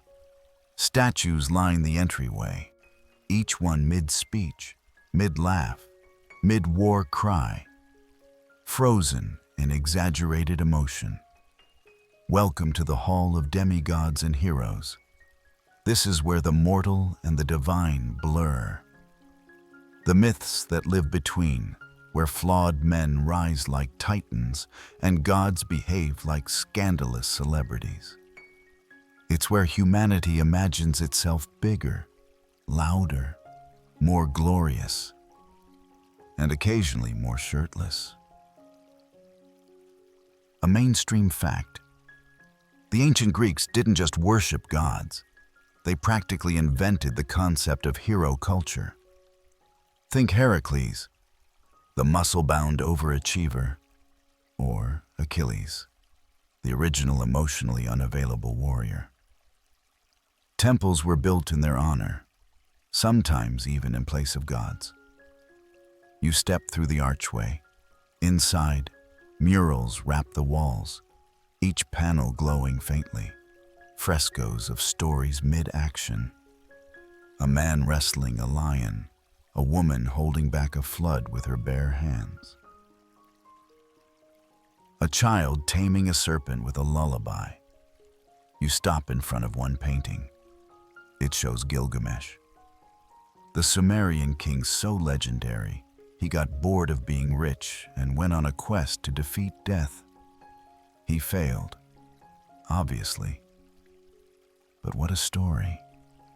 You pass a statue of Sun Wukong, the Monkey King of Chinese legend, staff in hand, smirk on face, mid-leap toward the heavens. His crimes? Mocking heaven, stealing peaches of immortality, and generally being the most delightful agent of chaos ever mythologized. Historians still argue whether these stories emerged purely for moral instruction or if they reflected exaggerated accounts of real individuals. Some believe Achilles was inspired by a powerful warrior whose feats got, well, creatively inflated by campfire storytellers with good wine and zero fact-checking. Suddenly, a bell tolls. Not a loud one, more like a chime. You turn and see a massive bronze door swing open, revealing a hall filled with long banquet tables, empty plates, full goblets, and at the far end, a chair far too large for any ordinary human. It's unoccupied, but the seat is warm.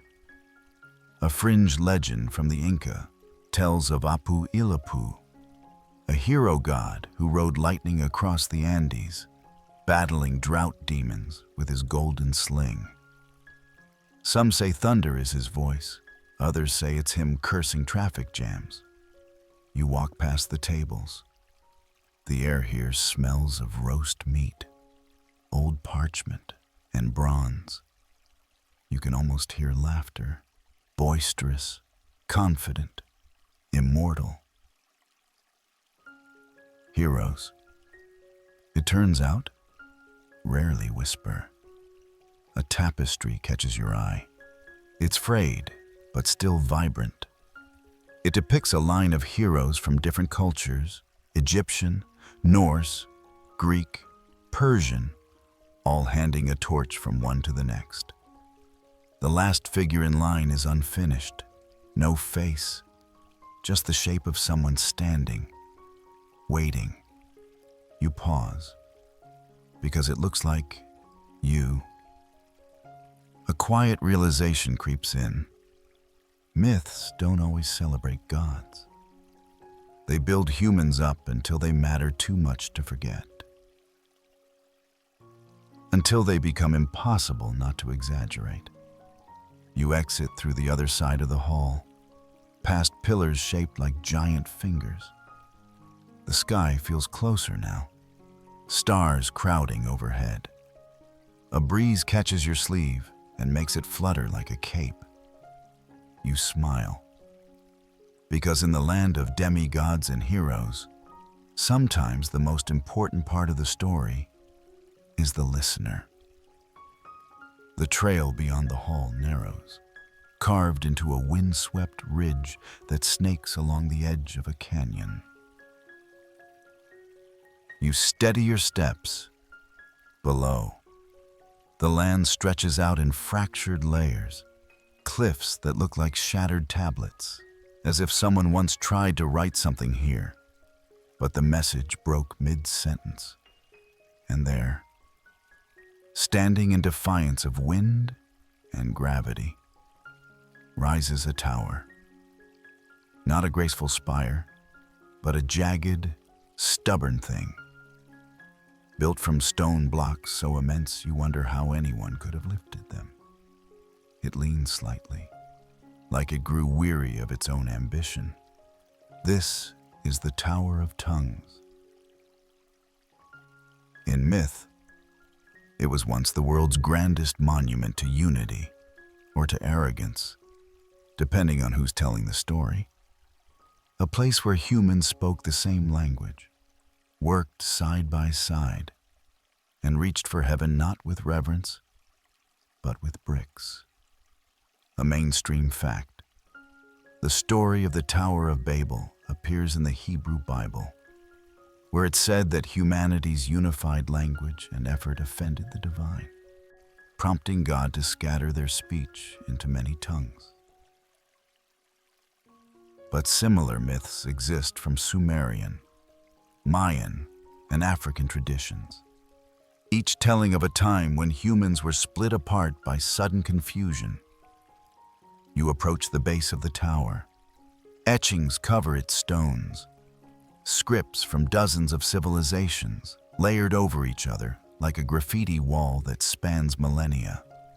You spot Greek, Sanskrit, Ogham, hieroglyphs, pictographs, runes.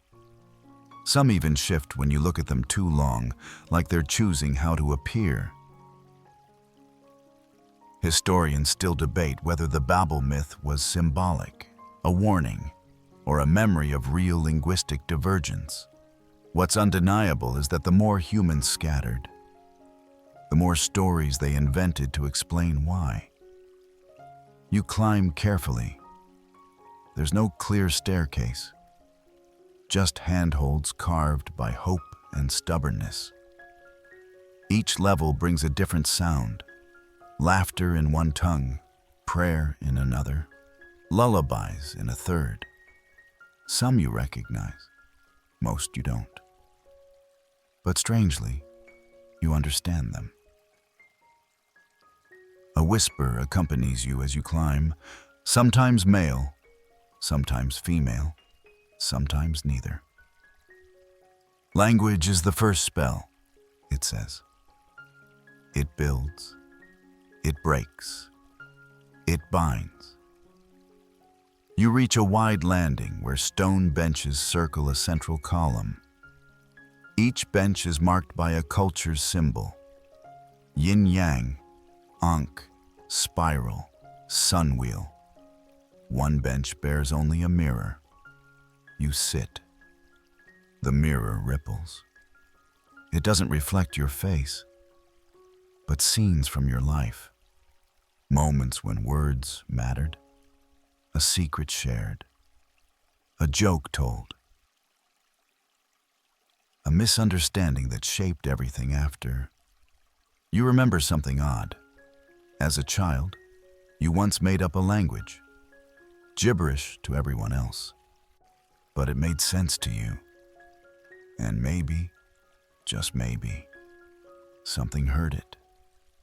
A fringe legend from medieval Europe tells of the language of the birds, a mythical tongue spoken only by those enlightened enough to hear the truth in everything.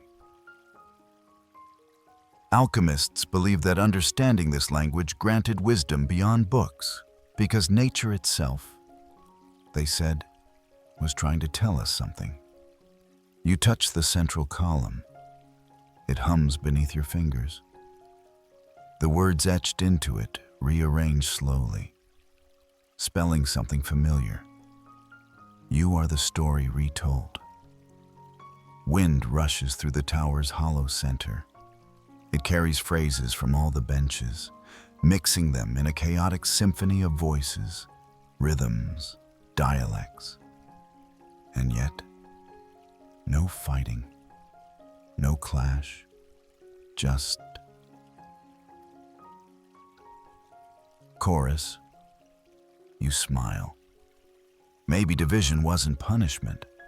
Maybe it was diversification. 100 ways to love, to grieve, to dream. You descend on the far side of the tower, your steps lighter. The land has flattened again, but not empty. Far ahead, you see dwellings, small homes, firelight flickering inside. Community, but behind you, the tower still stands. Crooked, defiant, beautiful. A monument not to failure, but to the sacred art of difference. As you leave the shadow of the tower, the landscape opens into a patchwork of hills and winding rivers. The stars above seem to realign with every step, as if the heavens are accommodating this next part of your journey. A quieter stretch, but no less important. You come upon a crossroads, literally.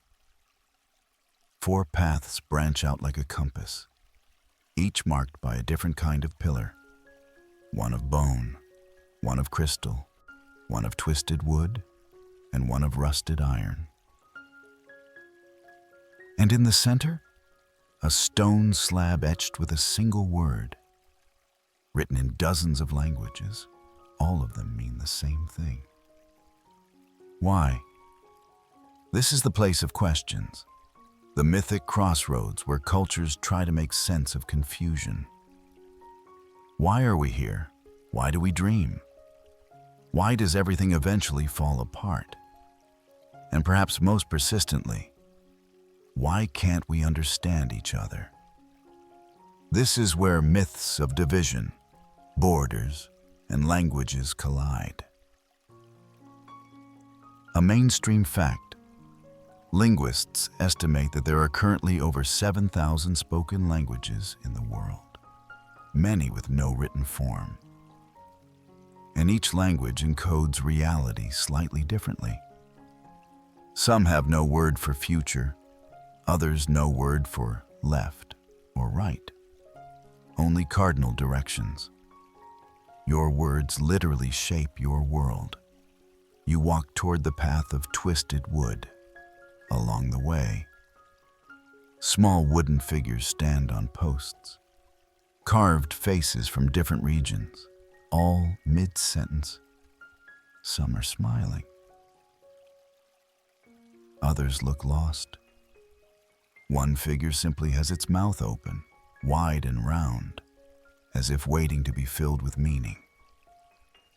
In Native American stories, there's a tale of Coyote, a trickster who stole fire, shaped rivers, and scattered human languages so that each tribe would have a song of their own. According to some, he wasn't being cruel. He was giving them privacy. You reach a clearing where children of all ages play a strange game. They pass objects, a shell, a feather, a stone, without using words. Only gestures. It looks chaotic at first, but then you realize they're creating a shared understanding through rhythm, repetition, and empathy.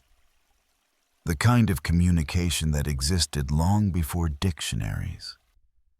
Historians still argue whether the sudden spread of languages was purely accidental or prompted by deliberate separation.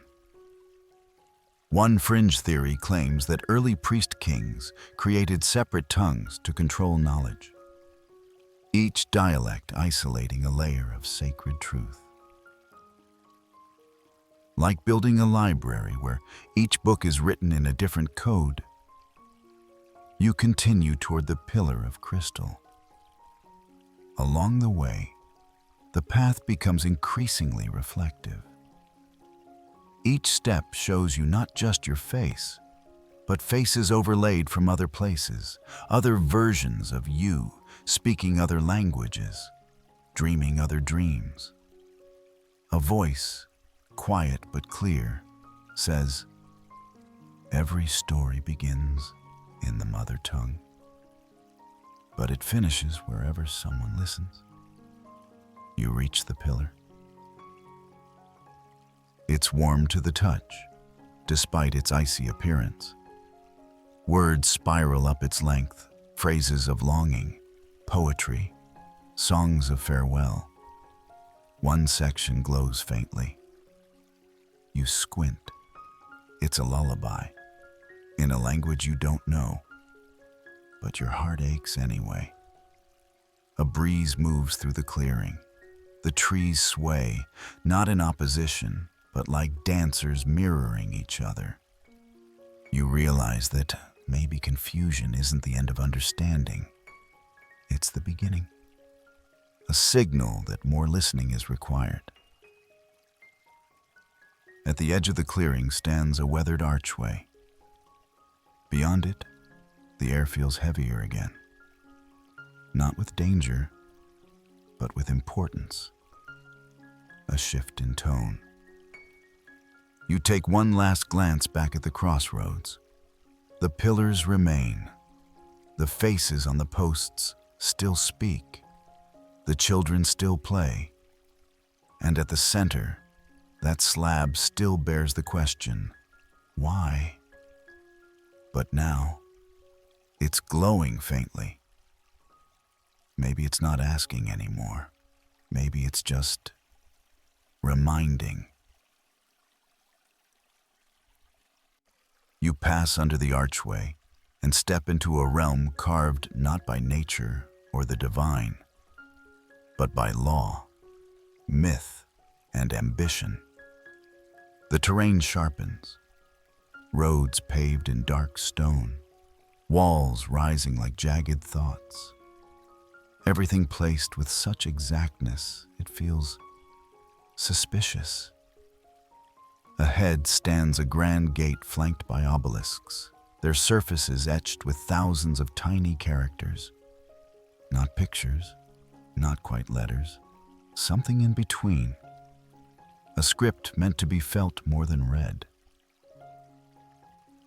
Welcome to the court of eternal kings, a mythic place where rulers never truly die, but continue to whisper from behind the veil of story.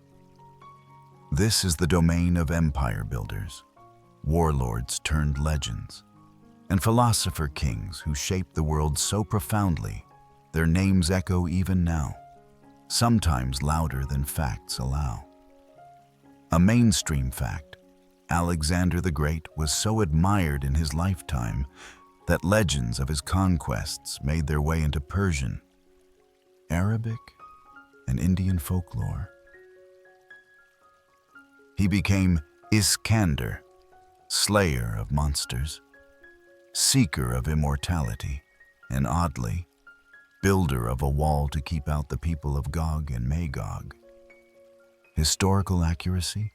Questionable, but mythically, magnificent. The gate creaks open as if expecting you. Inside lies a vast throne room without a ceiling. The stars above act as its roof, moving ever so slightly. Thrones line the walls, some occupied by statues, others by shadows. You walk down the central aisle, flanked by flickering banners. Each bears a symbol from a different empire. Lions, falcons, wheels, lotuses, suns. One banner glows faintly and smells of sandalwood. Another shimmers with desert heat. You approach a throne that seems impossibly old. Cracked stone, overgrown with moss. A plaque at its base reads, Ashurbanipal, keeper of written fire. The Assyrian king who established one of the first libraries. Historians still argue whether his archive was meant for the people or for his own legacy. Another throne, gilded and veiled in silk, whispers as you pass. It's said to belong to Wu Zetian, the only woman to rule China in her own name. A woman who rebranded a dynasty and dared to rewrite sacred texts. The myths say she spoke with dragons. The records say she simply understood how to control the script. A figure appears, robed in darkness, their face always in shadow no matter the angle. They extend a scroll to you. Unrolling it, you find not words, but scenes. Glimpses of courts from across the world, pharaohs judging souls, Mayan kings reading starlight, Zulu warriors crowned by firelight, Ottoman sultans dreaming city walls into existence. A fringe tale from the Mongolian steppe speaks of a Khan who carried an iron mirror.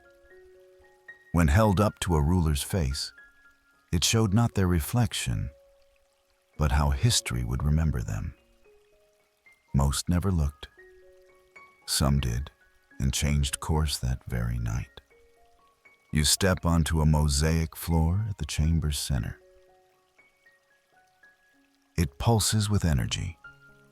A map, but not of land, of influence. Sprawling roots of conquest, trade, thought. Lines that twist into each other, forming a knot shaped like a crown. Then you hear it. Hundreds of voices speaking at once, not arguing, but layering. Each ruler claiming to have built something eternal. Cities, laws, languages, glory. And then a single voice cuts through. But none of it mattered without someone to tell the tale. You look up. The stars have formed a crown above the central throne. It is empty, or perhaps waiting. You step back, bow lightly, not out of fear, but respect. These myths are not about perfection. They're about impact. The flawed, the bold, the ones whose decisions sent ripples through centuries. You exit through a side door. Behind you, the whispers fade. Ahead, a quiet field under moonlight stretches out like a blank parchment, as if the court has passed its pen to you. The field welcomes you gently, soft grass bending underfoot like pages turned by wind. For the first time in a while, there are no looming temples, no echoing thrones, just a calm openness beneath a low sky strung with stars. And in the center of this meadow, circled by wildflowers and flickering lanterns, stands a story tree, tall, old, and quiet. It radiates memory. Its bark is etched with symbols, some familiar, others too ancient to name. Tiny paper scrolls hang from its branches, each gently fluttering, whispering stories into the night. This is the sanctuary of the Storytellers, a place where myth takes its final and perhaps truest form, passed from mouth to ear, from dream to voice, from silence to imagination. A mainstream fact, the griots of West Africa are oral historians, musicians, and poets who preserve entire lineages and national histories without writing a word. Their memories are libraries. Their tongues, sacred tools. Even today, their influence resonates in modern storytelling, song, and ceremony. You sit beneath the tree and let your back rest against its base. The wood is warm, comforting. You breathe deeply and hear a voice, not outside you, but within. "Tell me a story," it says. You hesitate, then begin. You speak of the places you've walked tonight, of fire beasts and cosmic seeds, of towers and thrones, and language born from laughter and loss. As you speak, one of the scrolls above loosens and falls into your lap. It's blank. Until you touch it, ink blooms like moss. Your story writes itself. A child appears beside you, barefoot, eyes bright, dressed in mismatched fabrics. "Can I tell one too?" they ask. You nod. They close their eyes and begin weaving a tale about a bird who swallowed the moon and learned to sing instead of shine. A fringe myth from the Aboriginal peoples of Australia tells of the dream time, a timeless realm where ancestors sang the world into being. Each mountain, river, or animal was once a word in a song. To forget the song was to forget the land itself. Historians still argue whether oral traditions should be considered equal to written history. But most who've sat around a fire and heard a well-told tale know the truth. Memory wears many robes. Not all of them need ink. More people gather. Elderly figures wrapped in patchwork robes, travelers with dusty boots, animals that speak only in riddles. They share stories too, of love lost, of gods fallen, of the day the wind decided to turn left instead of right, and history slipped slightly sideways. You laugh, you cry, you feel your shoulders finally release tension you didn't know you were carrying. A light rain begins to fall, gentle, warm, like the world washing its face. The paper scrolls don't wilt. Instead, they shimmer. Your story has joined theirs now, hung among the countless voices that came before. You stand, and the child takes your hand. "You're not done," they say. "You're just in the middle." And you believe them. You walk out of the meadow under the watchful gaze of the tree. Behind you, the storytellers keep spinning their worlds into being. And ahead, the landscape ripples again, this time into something deeper, a realm of endings, and what might lie just beyond. But whatever comes next, one thing is certain. Your story is no longer yours alone. The rain fades as you follow a narrow path veiled in mist, the landscape thinning into something more symbolic than solid. Trees blur into silhouettes, stones hum beneath your feet. The world is quieter now, not because there's less to hear, but because everything listens back.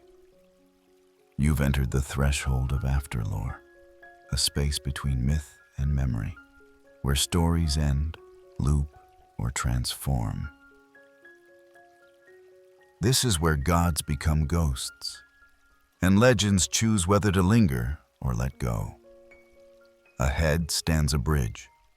Its surface is woven from different materials: obsidian, feathers, bone, and thread, like a tapestry stretched into architecture.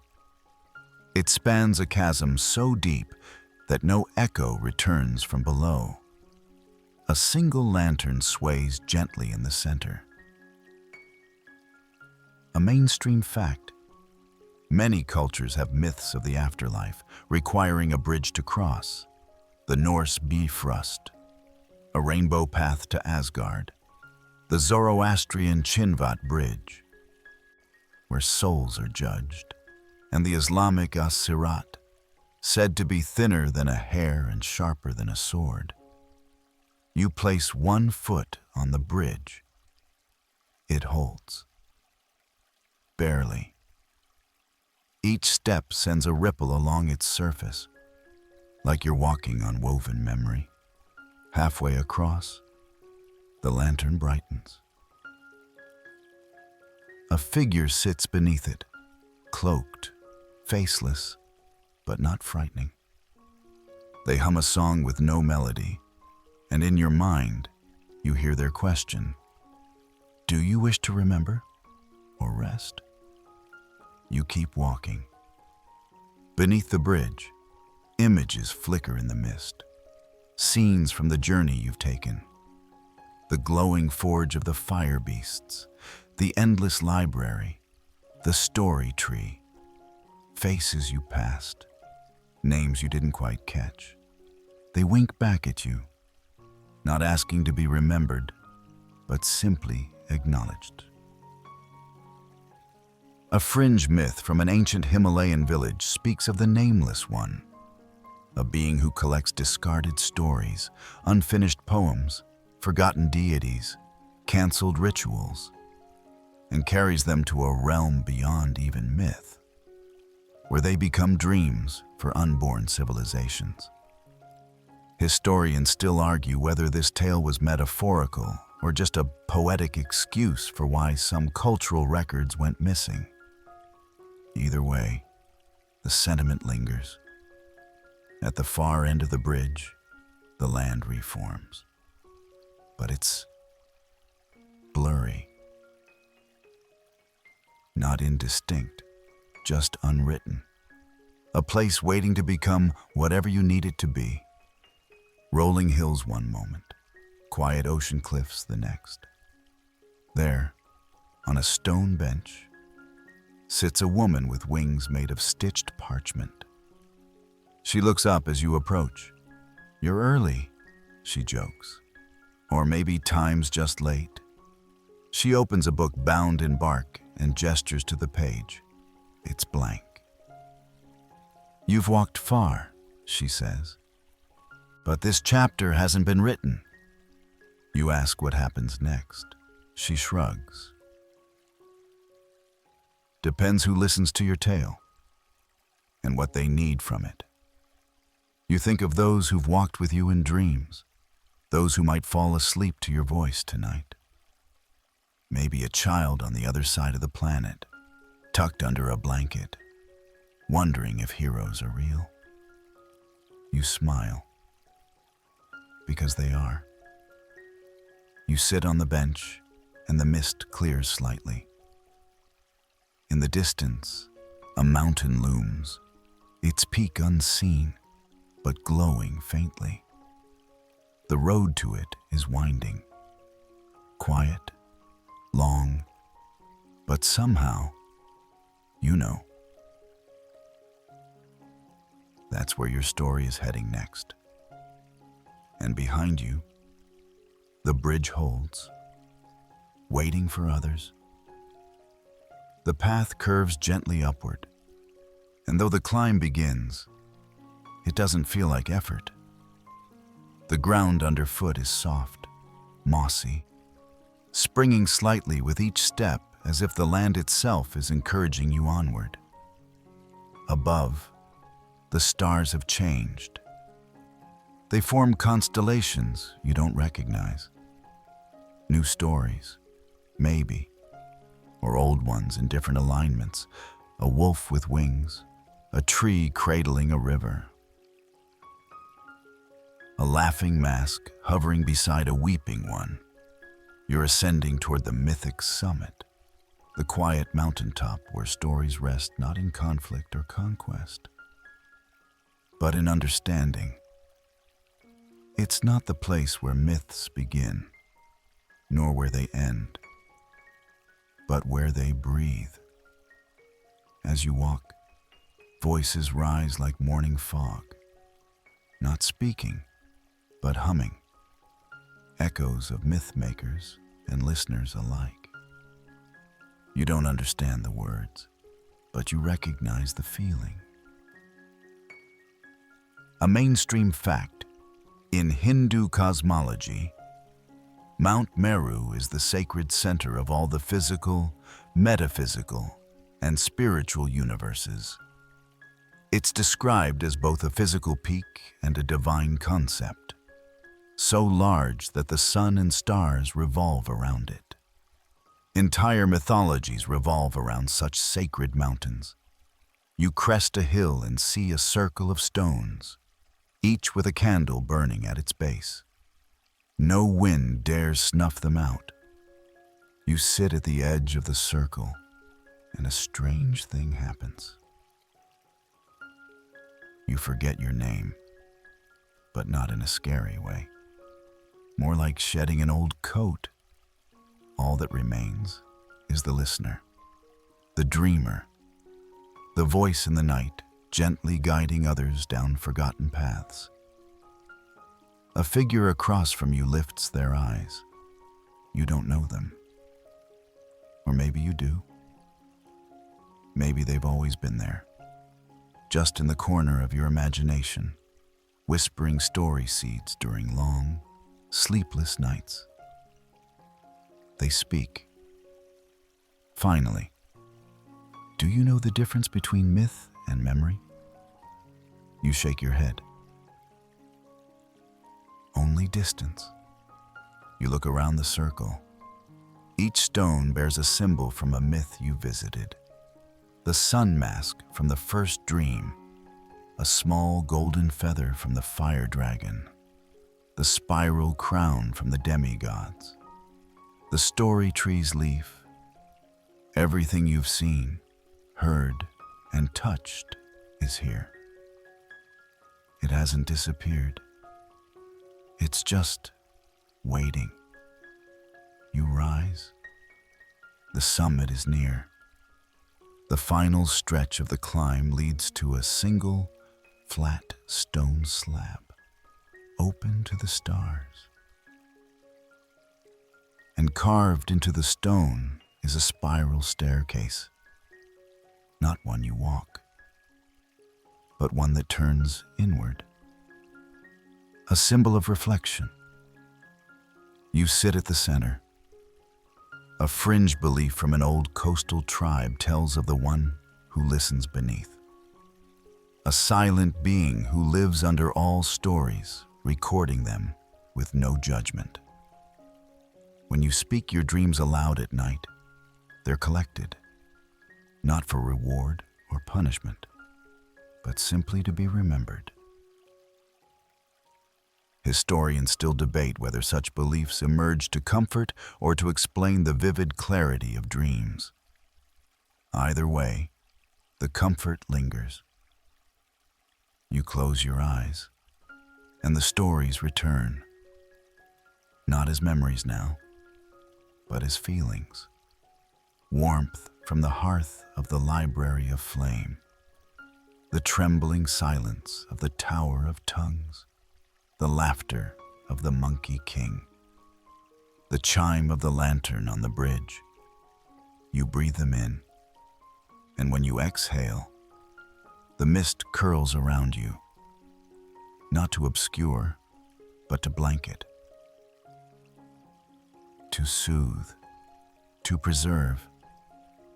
The mountain holds you, and somewhere, far below, another dreamer stirs, still seated atop the stone slab. You open your eyes slowly. The sky above has begun to shift, not growing darker, not brighter, just softer, as though dawn and dusk have decided to meet halfway, suspending time for the sake of quiet reflection. From the summit, the world stretches endlessly in every direction. You see oceans that shimmer like polished obsidian, forests shaped like swirling ink, and cities that flicker between stone and stardust. And then something catches your eye. On the horizon, a procession moves. Tiny at first, but growing clearer as it nears. Not warriors, not pilgrims, not royalty. Story carriers. Some ride elephants adorned with painted runes. Others float on clouds made of breath. A few walk barefoot, cloaked in stories instead of fabric, scrolls draped across their shoulders, pages fluttering behind them like wings. They carry no weapons, but each one holds a small artifact: a flute, a spindle, a stone, a matchstick. Mundane objects, unless you know the myth behind them. A mainstream fact. In Japanese folklore, seemingly ordinary objects, like umbrellas or teapots, can gain spirits over time, becoming tsukumogami, animated beings with mischievous tendencies and long memories. Even tools can become storytellers. As the procession climbs the final slope toward you, they begin to hum. Not in unison, but in overlapping layers, like voices in different languages agreeing on the same emotion.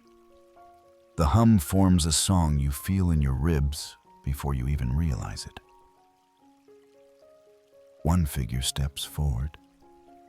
They wear no face, just a mirrored mask. And in their hands, they carry a book. But not just any book. Your story. The one you've just walked, wandered, and whispered. They kneel, yes, to you, and offer it without ceremony. You hesitate, then accept. It's heavy, but not burdensome. The cover pulses faintly with breath. The others begin to disappear into the mist one by one. Their artifacts fading into the land like seeds returned to soil. A fringe tale from northern Siberia speaks of the bookless scribe, a spirit who travels at twilight to collect stories lost in fire, flood, or forgetfulness.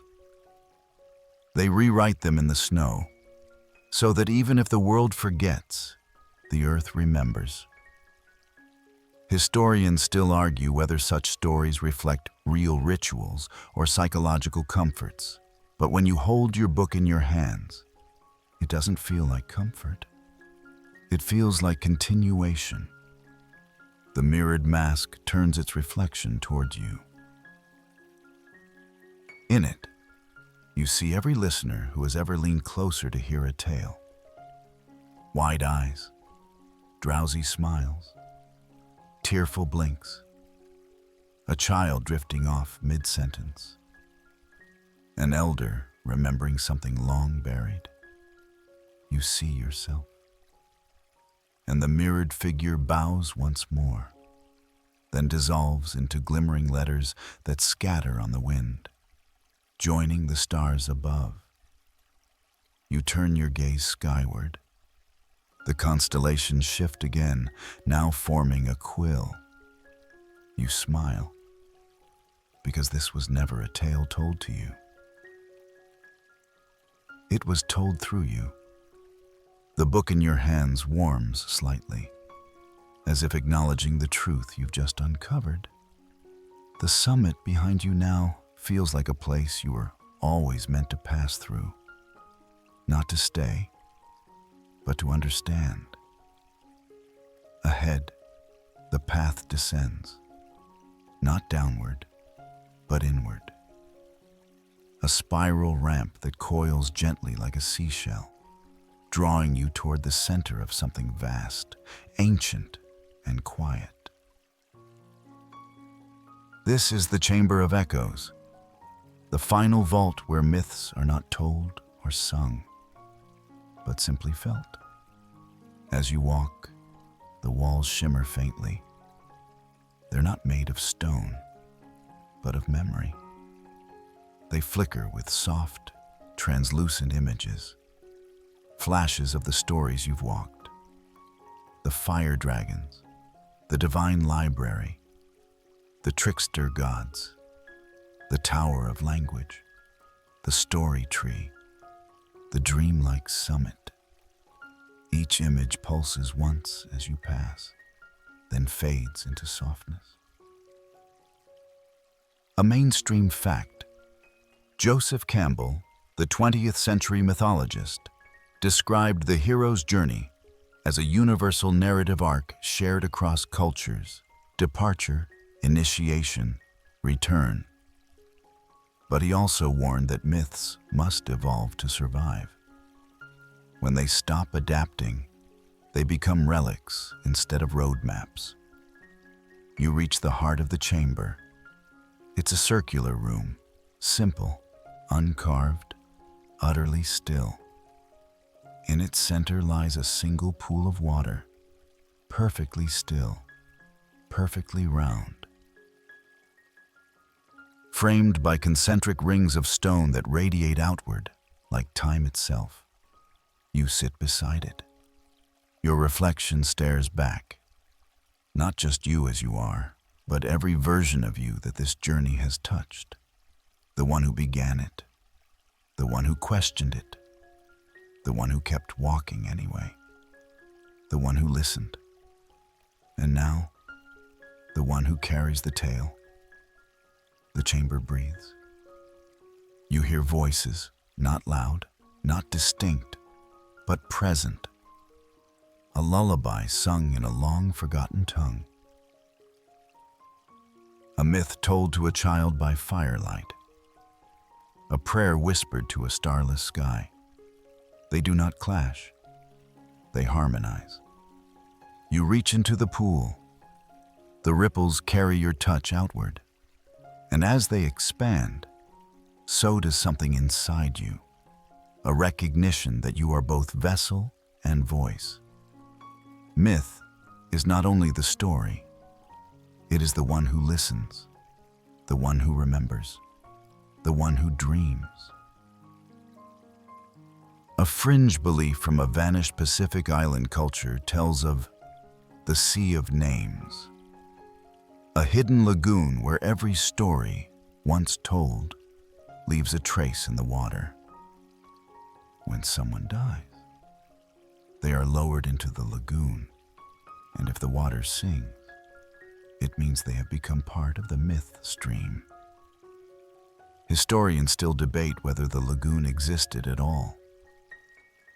But the idea that stories make us immortal, that has proven resilient across time. You withdraw your hand, the pool clears. Now it shows not your face, but the faces of those who will hear this tale next.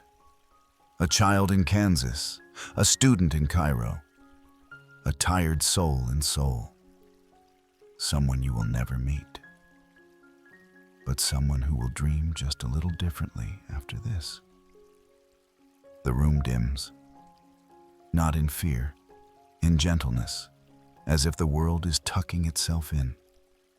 You rise, not as the same person who entered, but as someone who has worn 1,000 masks, danced 1,000 myths, and still found their way back to silence. The path behind you is gone, but the book is still in your hands. You step away from the chamber of echoes, and the ground beneath you feels different, lighter, almost like air remembering how to be stone. There's no clear direction now, no signs, no markers, just openness. And yet you walk confidently, because now the path isn't laid before you, it's carried within you. The world around you becomes softer, dreamlike. Hills and skies melt into watercolor. Trees resemble brushstrokes. Even the stars above sway gently, as if they're listening to some lullaby too distant for human ears. You arrive at a clearing ringed with gentle fireflies. In its center stands a mirror, not of glass, but of silver mist. It shimmers, alive, gently pulsing with light. And in that mirror, you see every story you've carried tonight reflected back. Only now, they're not just stories. They are you. The fire beast, the trickster monkey, the silent guardian of a forbidden library, the storyteller beneath the ancient tree, the bridge walker whispering questions into the mist. Every myth, every being, every forgotten god. They don't disappear when the tale ends. They become part of the one who dared to listen. You touch the mirror. A gentle warmth runs up your fingers, then your wrist, then your chest. Not burning, comforting, like slipping into clean sheets after a long day. Like remembering a name you hadn't thought of in years. A mainstream fact. Myths are immortal not because they are true, but because they speak truths no fact can contain. Across cultures, the most enduring legends are the ones that offer meaning, comfort, warning, or wonder. And in this quiet moment, surrounded by silver mist and 1,000 sleeping stars, you finally understand. You are no longer just a traveler through myth. You are a bearer of it. A fringe tale from an old Baltic forest tribe tells of the Lantern Walker, a soul who carries a single glowing light through the land of dreamers. Wherever they walk, myths sprout again, not as old gods reborn, but as children's dreams, nighttime stories, and whispers exchanged beneath blankets at bedtime. Historians still argue whether the tale was a metaphor for oral storytelling or simply a myth that knew it was a myth. But as you lift your own lantern, a soft golden orb that appears in your hand, without question, you smile. Because it doesn't matter. You carry the light now. You walk forward into the mist, and as you do, stories begin to form around you once more. Flickers of new worlds, unfamiliar voices, paths not yet taken. You don't chase them. You don't run. You just walk. Because the story never ends. It only rests. And now, it's time for you to do the same. You sit beneath a low tree, its branches gently bowing over you like a protective canopy. The air is still. The stars glimmer faintly above. Every breath you take seems to slow the world just a little more. The lantern in your hand dims, not from loss of power, but as if whispering, "You've done enough." The breeze moves like silk across your skin. No sounds but distant crickets, soft rustling leaves, and the comforting beat of your own heart. Slower now, deeper. You remember the stories, but you don't need to recite them anymore. They're settled in your bones, your breath, the gentle slope of your dreams. Your shoulders relax, your jaw unclenches. Even your thoughts begin to soften their edges. Out there, somewhere, the myths continue. But for now, here, in this stillness, you are safe. You are wrapped in the arms of ancient tales, and they are holding you. As the night deepens and the stars blink slower, your body drifts, just slightly, into that warm space between waking and dreaming. Sleep is close, and the story will wait for you. End of script.